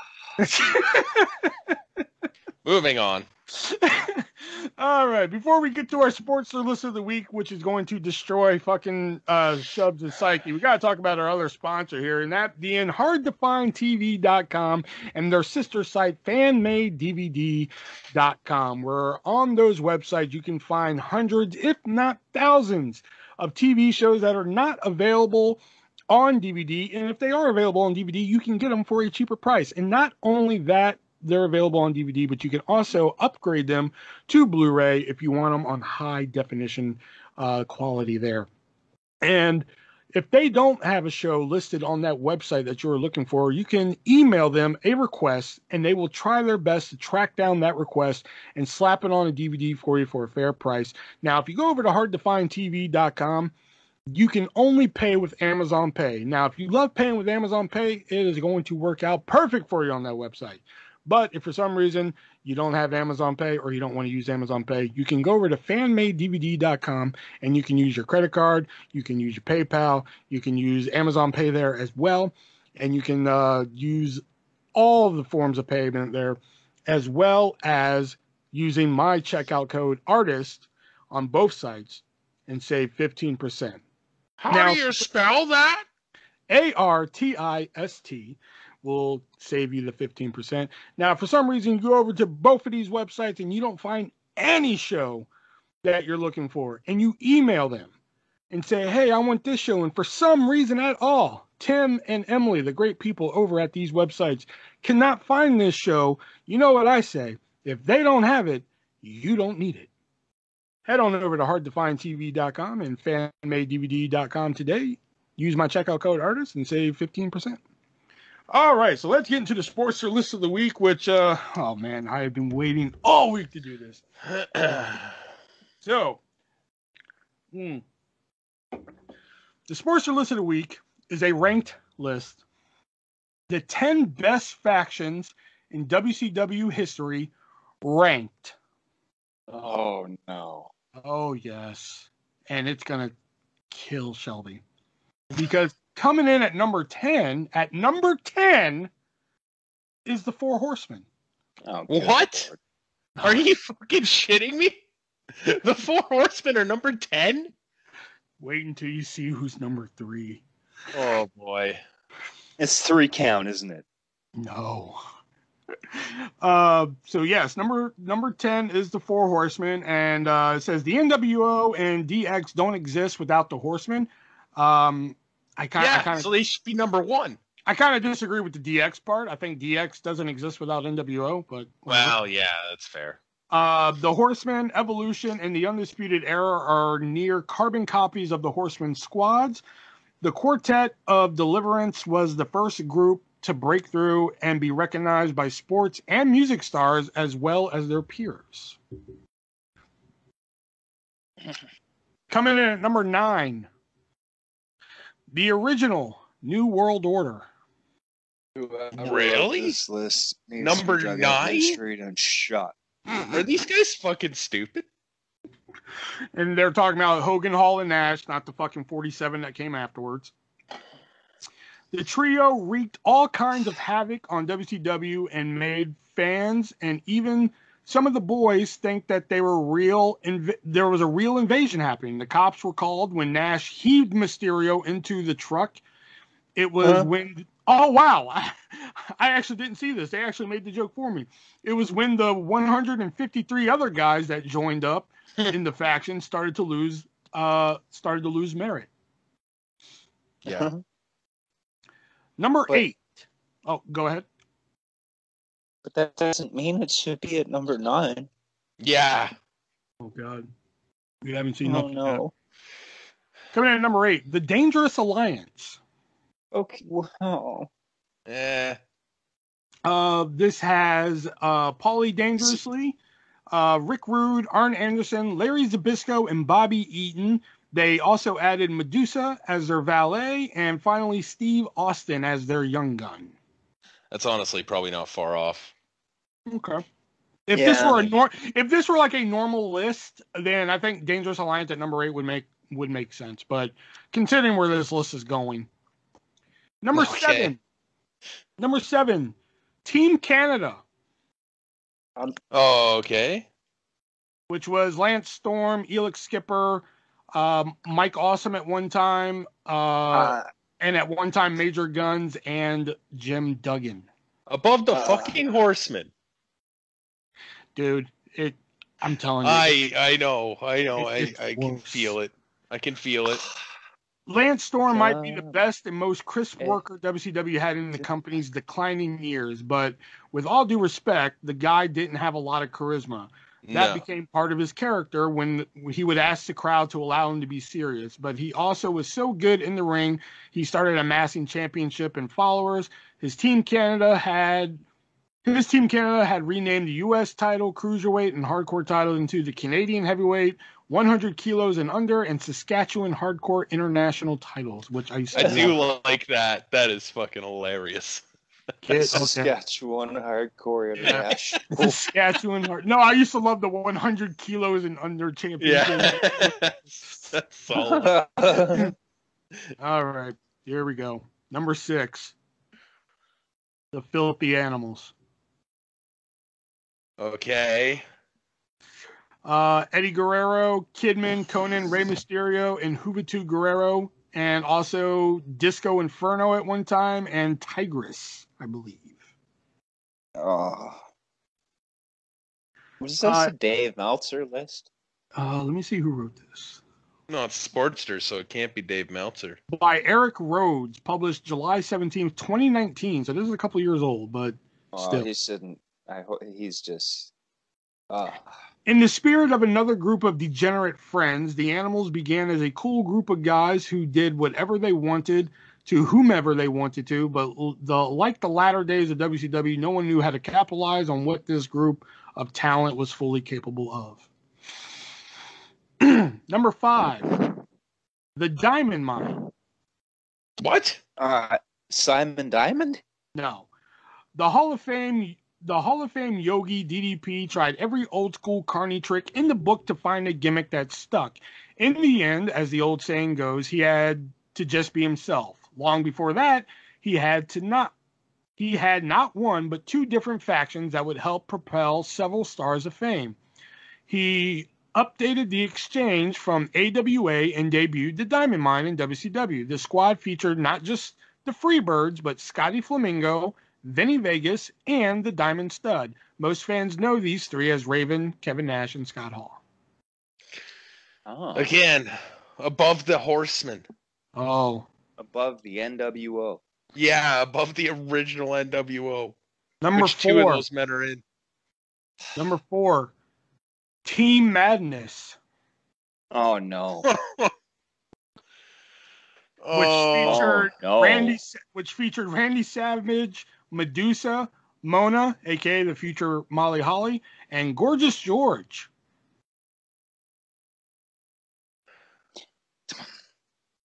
And sometimes Sid Vicious. I just... I knew I just was going to fucking break you. Fucking longest standing stable in wrestling history is at number fucking 10. Oh, yeah? Well, get ready for number 3. This is ranked above the Horsemen, NWO, Dangerous Alliance. You ready for this? No. Are you sitting down? Yes. Number 3 on the top 10 WCW factions ranked list, the Nitro Girls. Oh my fucking God! You have to be fucking kidding me. Were they not just fucking strippers? Holy fuck. When I saw this at number 3, I was like, this is the list. I was like, I have to pick this one. This is gonna kill Shelby. Nick might be a bonus, but this is gonna kill Shelby. My God. I'm not even like a huge WCW fan, especially like in the later years. But like, and if they put NWO above fucking the Horsemen, then that would have been one thing. But like, Jesus Christ. And they didn't even put the never wrestled a match. They meant to put they never wrestled a match. Oh my God! See, They like, never wrestled. They never wrestled a match. They barely were involved in any angles. But every red-blooded wrestling fan remembers Kimberly, Fire, Whisper, and the bevy of beauties known as the Nitro Girls. One of Eric Bischoff's great contributions to the sport. The Nitro Girls. Yeah, sure. The Nitro Girls were at the events to keep the crowd entertained during commercials. They once held a search to find the newest Nitro Girl. Holy shit, they did Diva Search before Diva Search, man. Yeah, no shit. Nitro Girl Sky, who we'd all come to know and adore as Stacy Keibler. They would go on to be involved in some angles during the end of WCW, but since none of them, were trained how to be part of wrestling, only certain ones really shined through at that point. They have no business on a list about stables. No. I would have taken 3 count Yeah. instead of the. I'll tell you are right now. kidding me? I'll tell you right now, 3 count didn't even make the list. That's Wow. then we might as well just stop. Oh man. Number 3 count 2. didn't even make the list. The Techno Team 2000. No, they were attacked. Well, And weren't they in the WWE? WWF? hey, if the Nitro Girls can make this list at this point, anybody can. Yeah, might as well just put DX on it. Fuck it. Coming in at number 2, the Revolution. Isn't which that was, with which Benoit? was Benoit, Dean Malenko, Perry Saturn, Shane Douglas, and WCW's version of China, Asia. It lasted like a month. Thanks to Vince Russo, the group also became anti-government as well. The team disbanded once the Radicals all left for WWE. I mean, not as offensive as the Nitro Girls, but And number 1, oh man, it's gonna be it's probably a Wolfpack. no, number 1, top 10 ranked stables in WCW history, the Misfits in action. Oh, No, I'm kidding. I just wanted to hear a reaction. The Millionaires Club. What? Yeah. Try as they might to book them as heels, always holding down the young lions of WCW, the fans just couldn't get enough of the supergroup, the Millionaires Club. Who wouldn't want to see all their favorite top stars in one massive faction? Hulk, Sting, Flair, DDP, Sid, Nash, Henning, Luger, Steiner, Goldberg, Savage, and Booker T. While the concept of being heels was ill-conceived, this was almost every major player ever. The club was revived in a smaller form in TNA as the Main Event Mafia. These guys are the fucking stupidest people to ever watch wrestling in the entire fucking existence of the universe.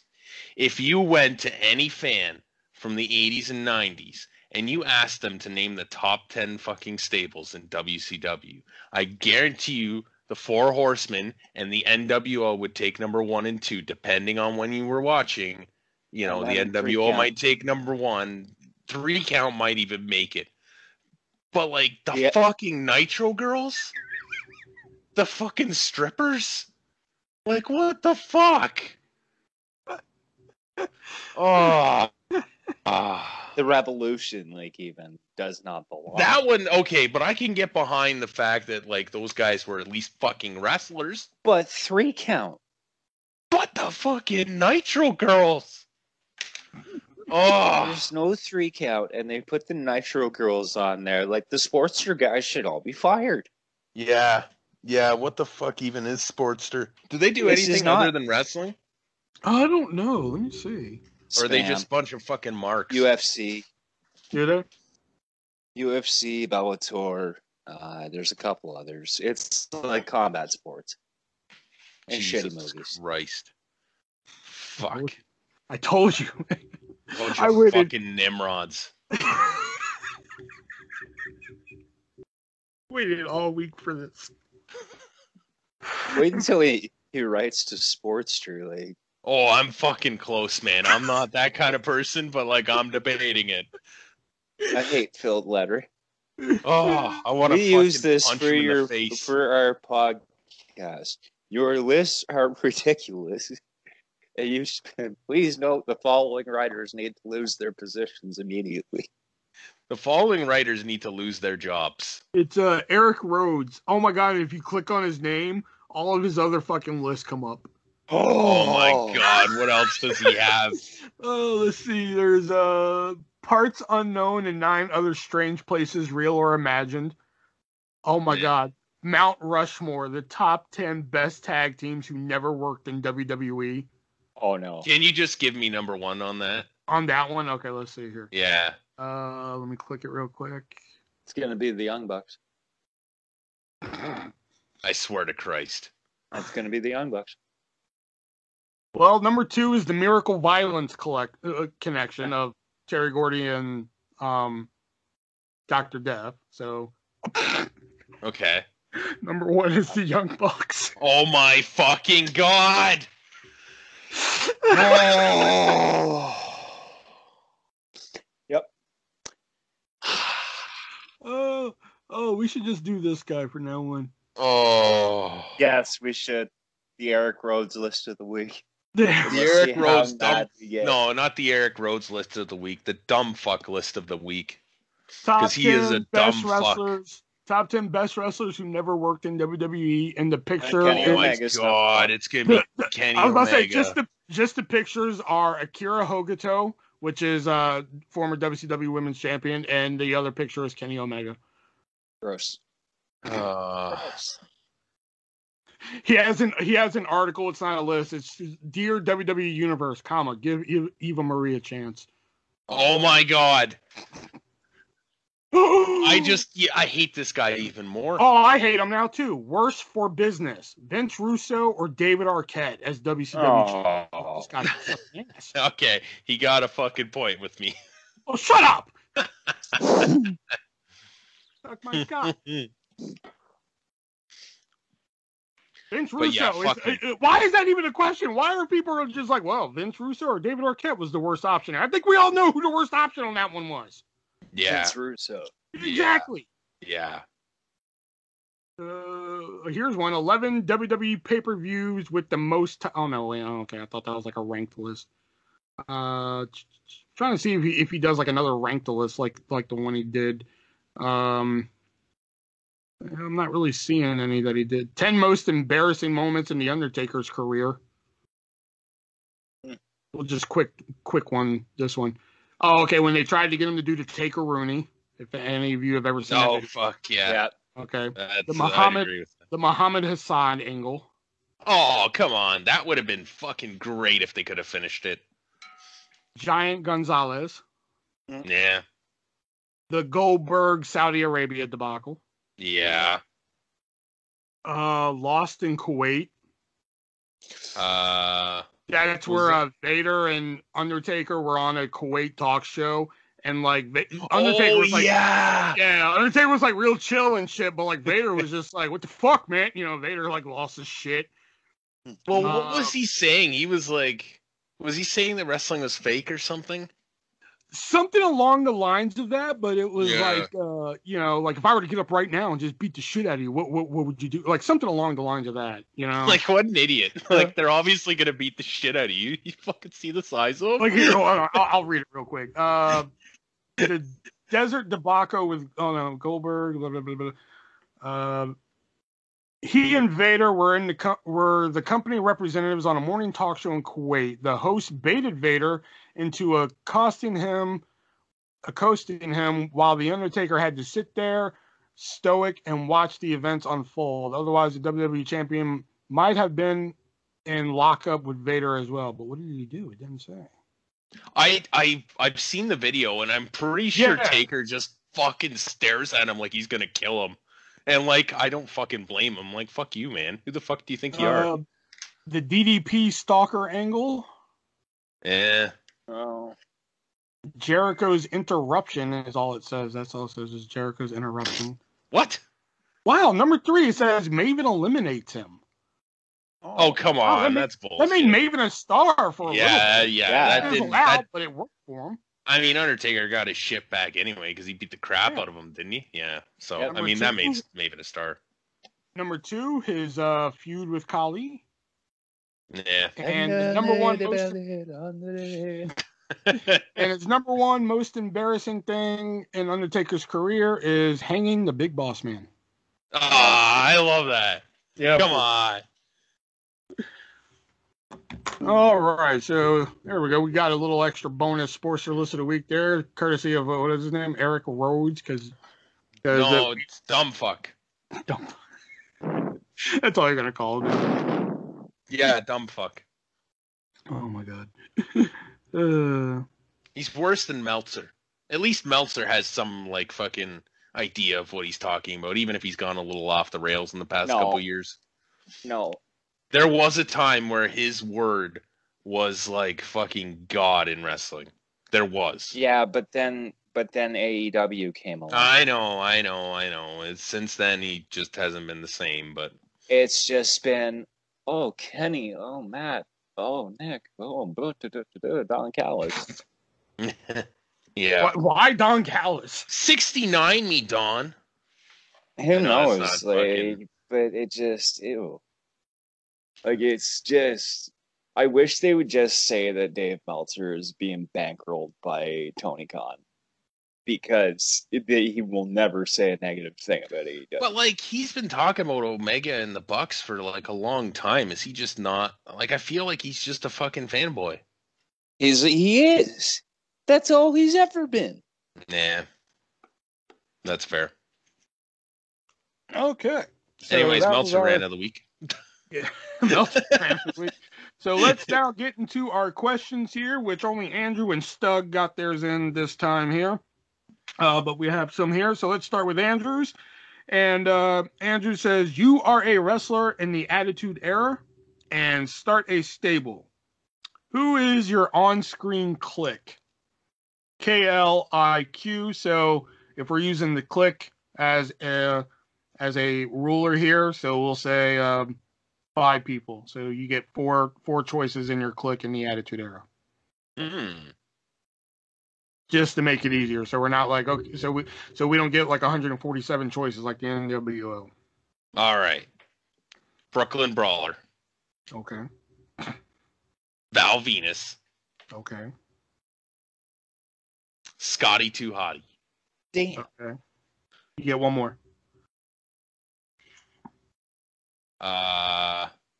Naked Midian.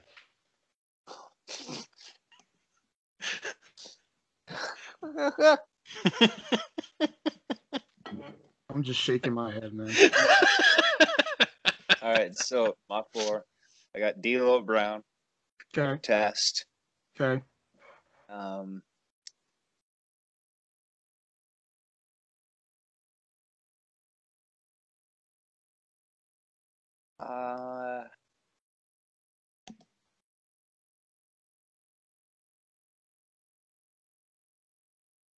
Come on.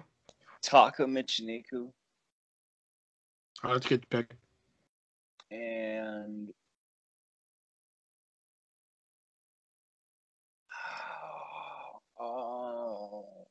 say Flash Funk. Okay. I'll take the Headbangers. Raven. The Fallen Angel, Owen Hart. Oh. And the You said 4. Oh, was that 4? Oh yeah, sure. Yeah. Okay. Yeah. All right, then I'll just take Mosh from the Headbangers. All right. Fuck Thrasher. Yeah, I just want Mosh from the Headbangers, Raven, the Fallen Angel, Owen Hart, and the Killer, Chris Benoit. Oh. Would Flash Funk count as Attitude Era? Yep. He was Scorpio in the Attitude Era, so I mean, Was he? I guess. Yeah, he Okay. was. I'll count it. Fair All enough. right. Next one is, you 3 get together in real life for a Friday night of watching classic wrestling. You each get to pick a single pay-per-view to have the group watch. Which pay-per-view are you choosing? Oh God, we'd be watching like wrestling for like 6 hours on a Friday night. Maybe longer. WCW Uncensored 96. ECW Barely Legal 1. Starcade 83. Of course, you'd have to bore us out of Of course. skull. Yeah. Well, it's probably something you guys haven't seen before. Arm bar, yeah, I've seen it. Oh, have you? Farm bar. No, I mean I've seen arm bars before. Though. Oh, Yeah. funny. Did you collect wrestling figures as a kid? And if so, what was your favorite figure? My favorite figure was my fucking Dennis Rodman action figure. Fun fact, actually the same Dennis Rodman figure I have, Andrew actually found me one new in the package that I actually have right over to my right. Wow. Yep. Nice. I was more, well, as a kid, no, but I did have, I had a Bret Hart and an Ultimate Warrior, and they were very tiny. They went on top of candy tubes. I do distinctly remember those. Then as a teen, I collected like the Jack's Pacific ones. I had a Hillbilly Jim where I lost his hat, but Hillbilly Jim. Shelby? Well, as I think I said this before, I had like the rubber ones. I didn't really collect them too much. A lot of them I actually found on my property. I guess the people who lived there beforehand just fucking had them and left them somewhere. But I had one that I referred to as Brock Lesnar. I don't know what it was supposed to be, but it had long blonde hair and like not near as many muscles, so it definitely was not Brock Lesnar. it was probably Jimmy Valiant or somebody that you now. I don't wish think it was got Jimmy rid of. Valiant either. Like the closest thing I could think of would be like Michael Hayes without hair. Greg Valentine? Oh, you know what? Maybe it was Greg Valentine. That could be What That color could- are tights? black. And Yeah. it was just like the trunks. So yeah, there was a good chance it was probably Greg Valentine. All right. And are you guys fans of the Major Wrestling Figures podcast? Are you Cardona marks or haters? I have some shit to say about this. I'll let you guys go first. I've never listened to it. Me Really neither. care less. But I don't think he should be moonlighting as somebody else to get publicity for himself when there's already an issue between Moxley and Gage. I don't think he should have got in on that. I think that was stupid. I've listened to like one or two episodes of the actual podcast. I'm more of I was more of a watcher of the YouTube channel, but you know, people who listen to this podcast, we are 100% uncensored. I do not censor any part of this podcast for anybody, and I'm a huge fucking supporter, and you know, any YouTube channel that wants to do that. And I don't understand where somebody like Matt Cardona and Brian Myers, or AKA Zack Ryder and Kurt Hawkins, where I don't understand. I just had to watch I didn't have to, but I ended up watching it. I watched a clip of Matt Cardona, formerly known as Zack Ryder, attack Nick Gage at a wrestling show, via work, where he then proceeded to scream "fuck you" at every fucking fan he could for the next minute and 45 seconds. But if somebody on his fucking YouTube channel says ass or shit, I have to hear a bleep. And that's what pisses me off about his fucking YouTube channel. You know, I'm just like, dude, you don't have to bleep yourself on fucking YouTube, man. And that's why I had to stop watching his fucking YouTube channel, because like I enjoyed the content.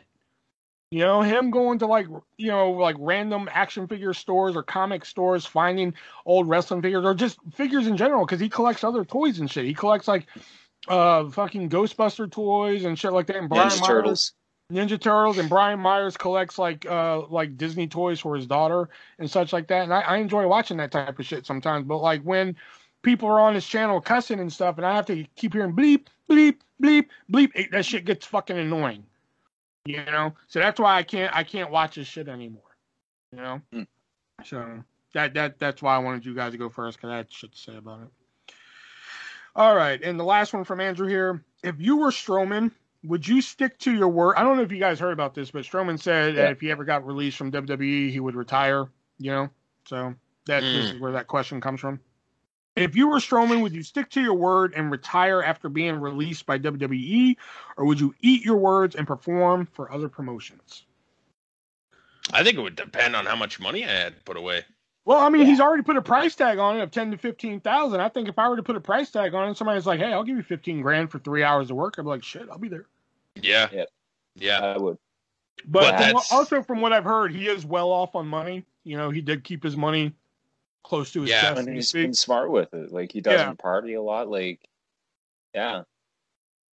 And I've heard that. fun fact, he is the boyfriend of Raquel Gonzalez, which I was just about to say that. I did not know that. Me neither, not until the other day. Apparently, Yeah. some fan said something, and Braun Strowman's response to it was, "Oh yeah, Raquel's dick is bigger than your pussy." Yep. Yeah. Yeah. That's funny. Good shit. He's got shit Oh. now. Yeah. And the last 5 here come from Stug138, and that is, any of you ever been in a situation where you had to use a wrestling move? Yes. Not really a wrestling move, but a video game move, more or less. I guess you could call it a wrestling move. Yeah, I think I've been in a situation where I've used. I mean, does a punch count as like a wrestling move? Oh, speaking of, I forgot to put that in the news cycle, man. Our man Don West got diagnosed with brain Yeah. lymphoma. Yeah, man. I read that shortly before we got on, actually. That's sad. Yeah, I saw that in the autograph room. Somebody posted that, and I was like, shit, I gotta add that to the news cycle, and I forgot, man. Yeah, our man Don West, man. Shit, shout out to Don West. Yeah, well done.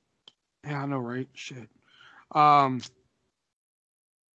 I forgot what else. I forgot the train of thought now. I got talking on Don West. Wrestling move in real Thank life. you. Yeah, I've been in a situation where like I've used it. I just can't remember exactly the situation. Yeah, no, I can't remember exactly the situation, but I've done it. Okay, simple. Have any of you ever had a wrestling themed birthday party? No. Oh. I think I had a wrestling themed cake one time, but that was about as close. Because for some reason, I don't know why, but like when I was like really young, like from like ages 5 to like, I don't know, 11 maybe. Like my mom would not like enable my wrestling addiction. Like that was during that time where like I had to stay up like on a Saturday till 3:30 in the morning to watch WWF Superstars and shit. You know? And that was like a fight, you know? Not like a fight with my mom, but like that was like a struggle with me to like, okay, I got to make it. Yeah. And that's like to watch shitty matches like fucking Adam Bomb versus like a job guy, and then maybe the main event would be like 1, 2, Wow, 3 that was basically what they were back then, right? Well, I know, it but was like basically squash matches every match. You know, but like so like when it came to like toys and shit like that at that age and shit like that, so I mean, yeah, my mom would give me toys and shit, but like it'd be like VR Troopers and Power Rangers and shit, which which is shit I was into at the time, but like I'd be like, I want, wrestling toys and shit. And like she would never enable that habit. I think she enabled it like one time, and then that was it. Like it was, I mean, it got to the point where like even my sister would like, she would take like a cardboard box and she would flip it over, and then we would take chopsticks and put them like on the corners of the cardboard box and take yarn and make the ropes and shit. Like basically make like sweet. Yeah, and basically make like a wrestling ring and shit. And then like, so fuck it, I didn't have any wrestlers. So guess what? VR Troopers and Power Rangers, you're wrestling. Nice. Fucking remember that cartoon show on Disney, Gargoyles? Yep. Yeah. I had a Gargoyles action figure. Fuck it, you're a wrestler now. Gargoyle, you're a wrestler now. Fucking Ryan Steele from VR Troopers, you're a wrestler now and shit. All these guys are wrestlers and shit because I didn't have any wrestlers and shit. It wasn't until like I moved from Virginia to North Carolina is when like for some reason all of a sudden my mom's like, all right, I guess I'll enable this habit and shit. And like that's when she started giving me my own money, and she'd be like, all right, you can buy wrestling shit. I don't give a shit, I don't know what it was, but so I think like one time when I was like young, I had like a wrestling themed birthday cake, and it wasn't like WWF either. It was like one of those like knockoff, like it was just a guy who looked like he wrestled. You know what I'm saying? Oh. Yeah. Yeah. It's weird, eh? Like I remember like when I started watching in '03, I was probably about 11 at the time, 11 or 12. And for the first year, I remember my parents kind of like not really endorsing it, so to speak. I mean, that's kind of a lame term, I think, but like, being okay with it and whatever. But shortly after that, it was almost like I didn't have any friends that watched it. I didn't know anybody that watched it. My parents didn't want to watch it. Like, I pretty much kind of segregated myself when I was watching it and like just wouldn't really talk about it to anybody until we started playing like things online. So, I mean, I never had like a birthday cake or a birthday or anything wrestling related in that sense. It was kind of strange. Actually, for my 16th birthday, that was actually when I got my first ticket to a wrestling show, and it was a ringside seat to the Raw show that next weekend. But I mean, it wasn't wrestling themed.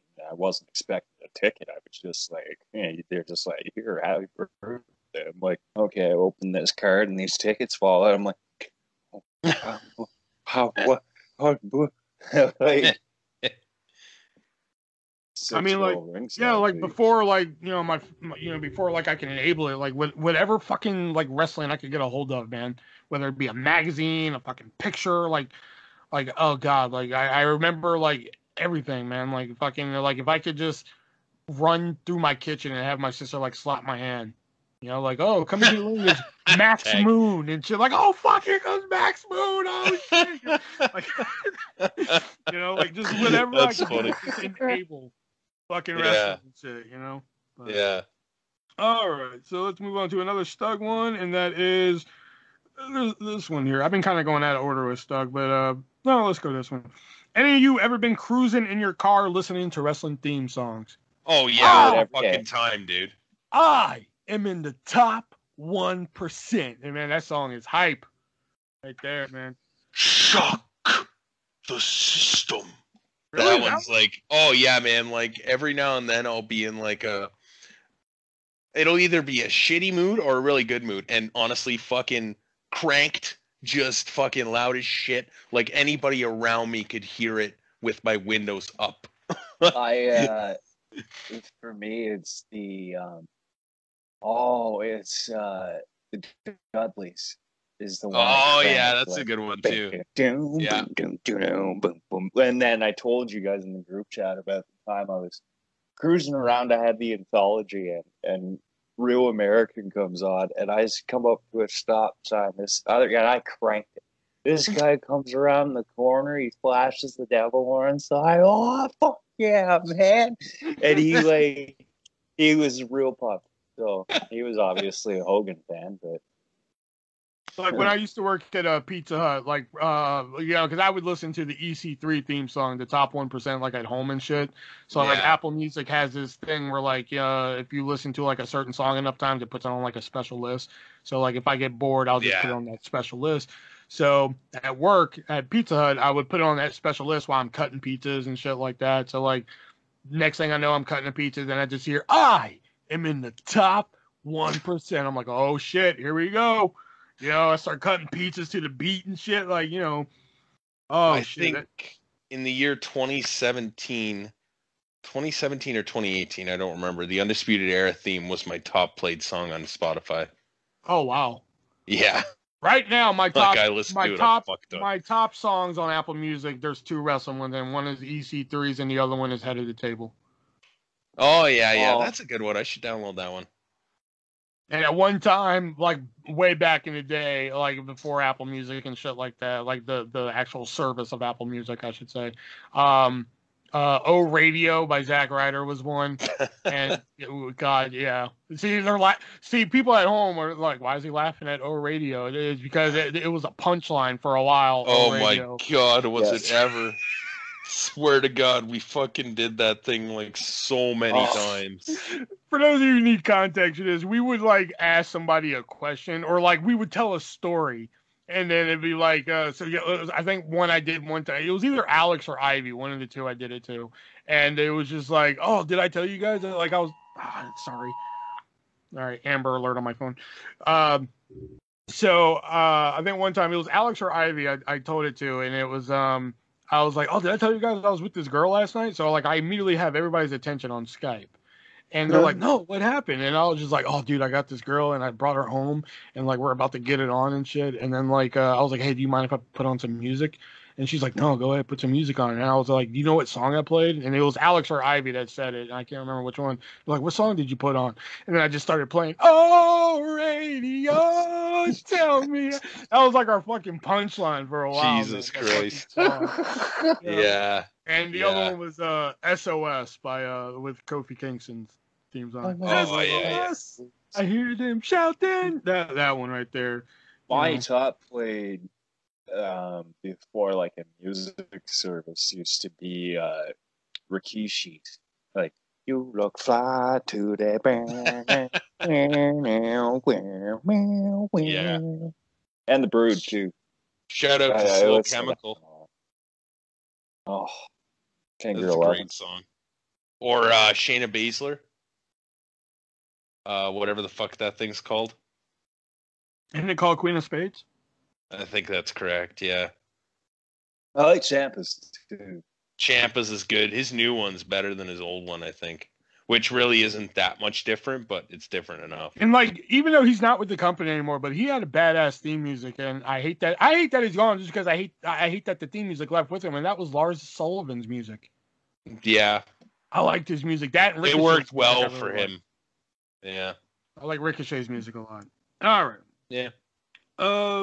Next one here from Stug is top 3 best desserts and top 3 worst desserts you've ever had. Oh. Number 1, cherry pie. Okay. Do donuts count as dessert? I Yeah. guess you can. Number 2, sour cream glazed donut. Okay. From Dunkin' Donuts or Tim Hortons? Tim Hortons, man. What the fuck Figure. is Dunkin' Donuts? I know what Dunkin' Donuts is. I know, Erica but runs on Dunkin'. And then number 3 are my mom's cookies. She makes the most fucking phenomenal cookies. and the 3 worst. Oh, worst desserts. Anything with fucking pineapple in it. Oh, really? Yeah, I like pineapple, but like I don't know, it can get overdone. Well, your opinion. Wrong. Can we count pussy as a dessert? I don't think so because I don't think that's technically a dessert. Will I think that's Well, the I'm gonna main count course. I'm going to count it. Number 1 is pussy. Because if you Wow. had it, it's delicious. Hmm. Number 2 is cheesecake. I'm a sucker for fucking cheesecake. Oh, cheesecake's dope. I will go anywhere for fucking cheesecake. Number 3, man, I'm really addicted. I don't know if you guys have had it, but Ben and Jerry's has this flavor called Netflix and chilled. Oh my god. Really? Yes, it is so fucking good. Do you know what it's supposed to taste like? It's peanut butter ice cream with like a pretzel swirl, so it's kind of like sweet. And salty, Oh shit! with chunks of fucking brownie in it. Oh Well, yeah, I that couldn't would be eat good. that at all. So. Oh yeah, that's right. Yeah, because Nick's allergic to peanuts. That's right. Oh But it's yeah. so good. So that's my dessert hate is anything with a nut in it. Yeah, fair enough. And then like favorites, I guess. I don't think you finished yours, Will. Oh yeah, so if we're not counting pussy, then I guess the other one would be Shelby's mom's cookies. And I think he meant your least I ain't favorite, talking though. about the baked goods. I think he meant your least favorite though. Oh, least favorite. I don't like key lime pie. Yeah. I don't like donuts with fluff filled in them. I don't know if y'all have that up there, but if you do, Fluff filled in them. yeah. So most donuts that have filling in them, they'll usually have like jelly filled. Yeah, or custard. Well, or down here in fucking America, some people just say fuck the jelly filled, and they'll just put like whipped cream inside of them. It is the dumbest fucking thing ever. And Tim Hortons did that a couple times. They were like, Yeah, okay. it's done. God, they're horrible. And Another worse one. I guess cock. I guess. I mean, pussy's on my good list, so I guess dick would be like on my bad list. I like me some blueberry muffins, some cheesecake, and yeah. See, I don't want to laugh at the blue. Very sus. And I know Slim it's Jim? off-brand Twinkies. I know it's on the bad list, and I know fucking maple bacon's on the bad list. Off-brand Twinkies. Really, off-brand Twinkies? What is wrong with you? I can't eat on-brand Twinkies. They make they made with peanut, and that's like a 50% chance for me. It may contain nut, and I'm okay, but I'm not taking that 50% chance on a Twinkie. I can just get a fake Twinkie. Well, I don't know what a real Twinkie tastes like, by the way. So. They're overrated. Yeah. I figured Nick's top 3 favorite would be everything without peanuts, and fucking his least favorite theory would be everything with peanuts. Well, I mean that too, but I'm specific sometimes. I also like ice cream sandwiches. Oh yeah, that was good. That has to suck though, man. Like fucking like I just can't. Especially like the way I eat fucking, because like sometimes, dude, man, I can just eat peanut butter and jelly for like fucking 4 days straight. I just can't imagine life without fucking peanuts. Chip nuts, man. I go like fucking ham on chip nuts. They've never appealed to me to begin with, anyway. I guess if you never had it, like you don't get a craving. Well, and I don't like jam or jelly or anything like that. I'm really not a fan. I'm not a fan. Sorry. I'll eat honey, but as far as jam or jelly, I'm like, nah. All right, Stug's next question. I'm not even going to touch this one anymore. Stug's next question here is, what are your top 3? I believe it. Let me see. Close it out. All of WWF and WWE. What are your top 3 worst storylines? Oh fuck! Katie Vick's got to be up there. Yeah, but there's some storylines lately that make Katie Vick look like a fucking walk in the park. Lily's been awful. The Fiend stuff was awful. Anything they did with Goldberg post the first match with Lesnar was awful. Yeah. Plus his first run. Everything after that 3 count. Everything after that 3 count on Kevin Owens with Goldberg, I have hated. Drunken Hawk. Puke. Puke. That's more of a character than a storyline. Choppy pee pee. That was me choppy pee wee. I don't have any more I could name right now. I think that was probably enough.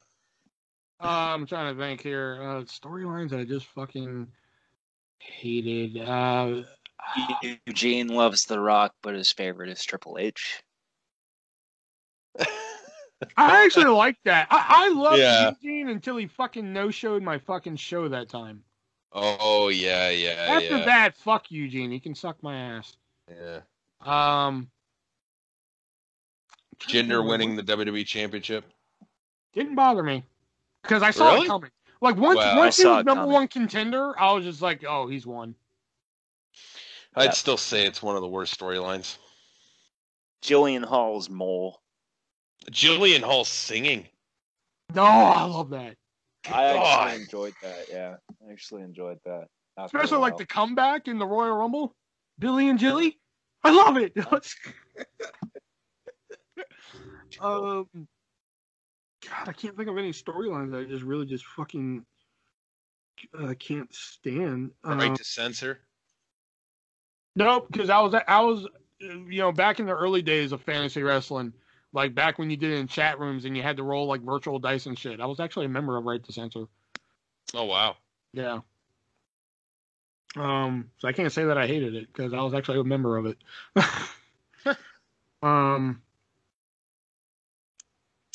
Damn, I'm just trying to think of like angles that like I'm just trying to think of like fucking storylines that I hated, and I just can't really think. I mean, Katie Vick, I guess Katie Vick would be up there only because like it really because like Kane and Hurricane as tag team champions was really good, and Katie Vick like really derailed that.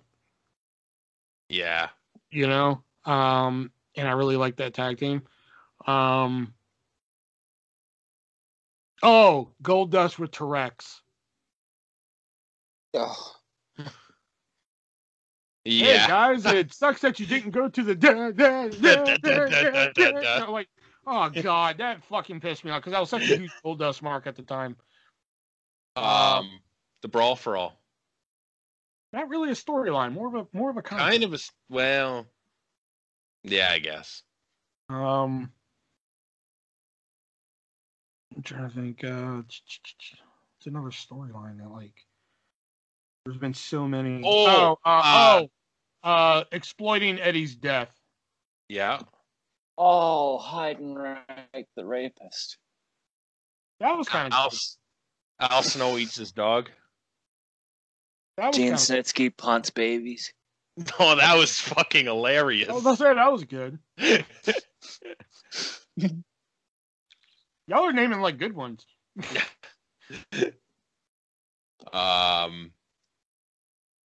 The Big Boss Man and Big Show feud. Kurt Angle likes gutter sluts. I kind of like. I'm not saying I kind of like the feud, but I kind of like the answer of Big Show and Boss Man, considering that like Big Show's dad was like already dead for like a couple of years at that point. Yeah. Yeah. Yeah, that was. Although it is a stunning visual seeing Big Show ride a fucking casket. Yeah, it is. Yeah. I mean, nothing says WWE like fucking a wrestler riding a casket. You know? Stone Cold Steve Austin's heel turn. Oh, who ran over Steve Austin? That's one I didn't like. Really? Not because of the payoff. Not because of the payoff. I just fucking stopped caring. It did take forever. I did it for so we gave you more than 3, Stug. There's like fucking. Yeah, we gave you so many. Trying to think of like recent ones, you know, but like we gave kind of a crash course in the history of shitty wrestling angles. Yeah. But I was trying to think of some recent ones. I couldn't think. I want to throw one more in. Booker T loses to Triple H after the people like you. People like you don't win world titles. Oh, Triple. His next line should have been like, "What the fuck you mean, people like me, nigga?" No, what do you mean, you people? No, it should have been Triple H. What do you mean, people like me? At WrestleMania, I'm coming for you, nigga.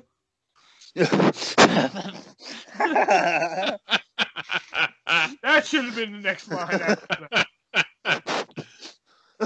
Triple H. What do you mean, people like me don't win titles?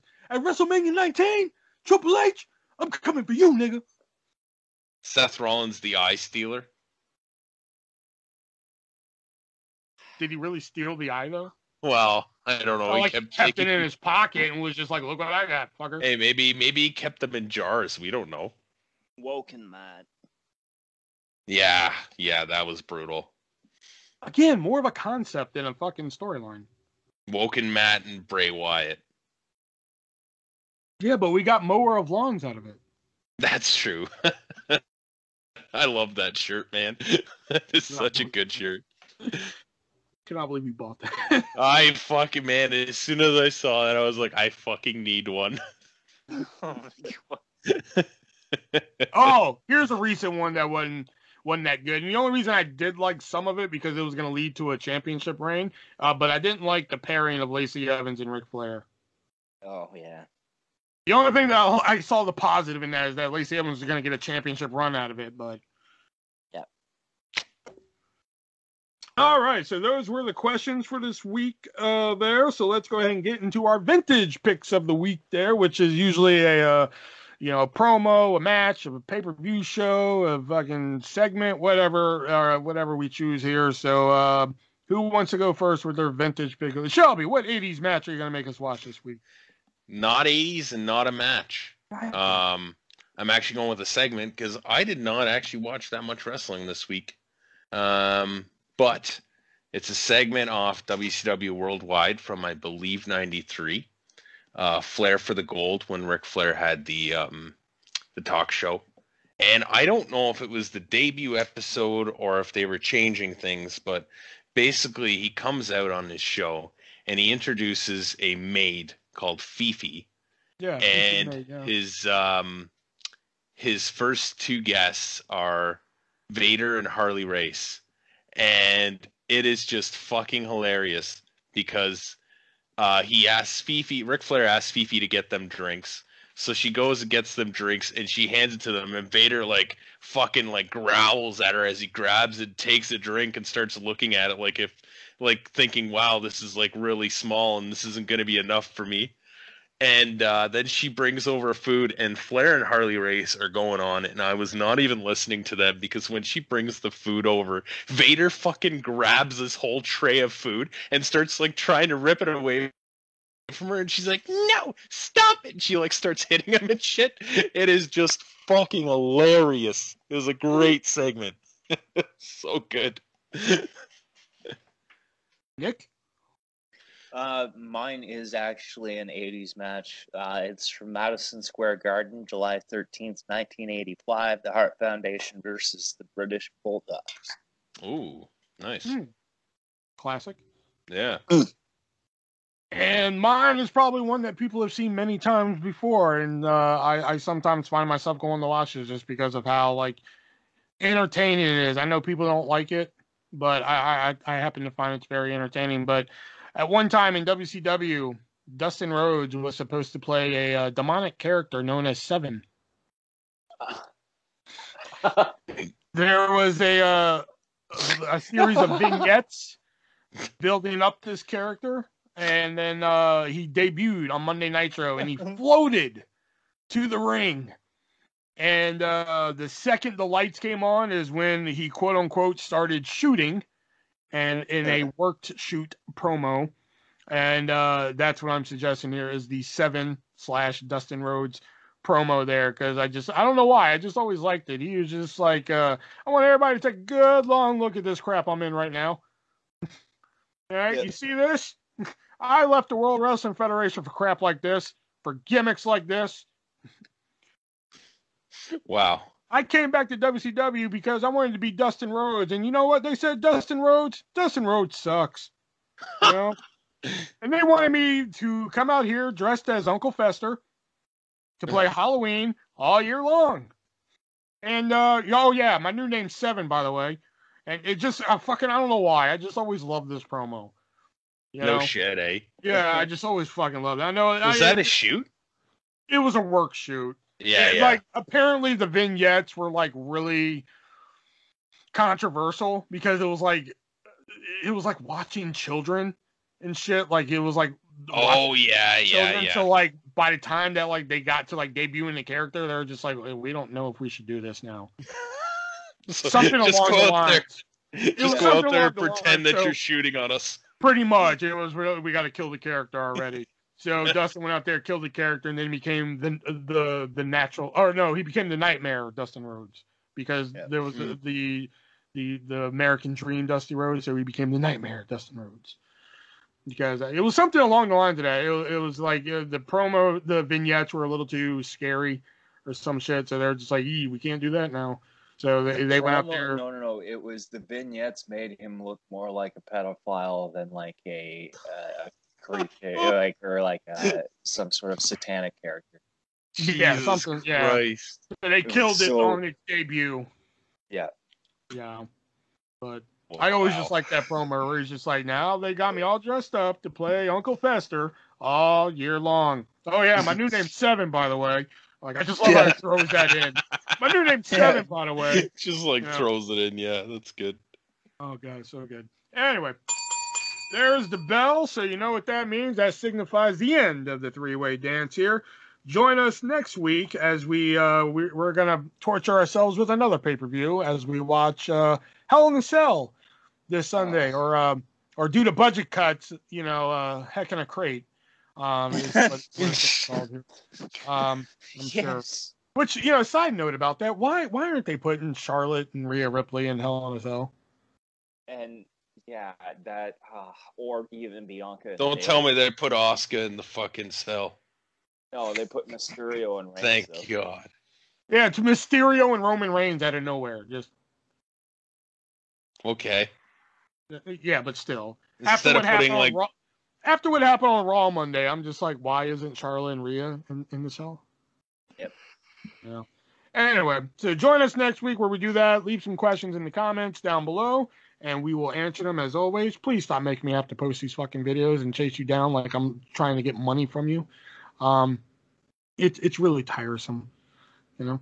So until next time, for Shelby and Nick, I'm yours, Original One, and remember, be breezy.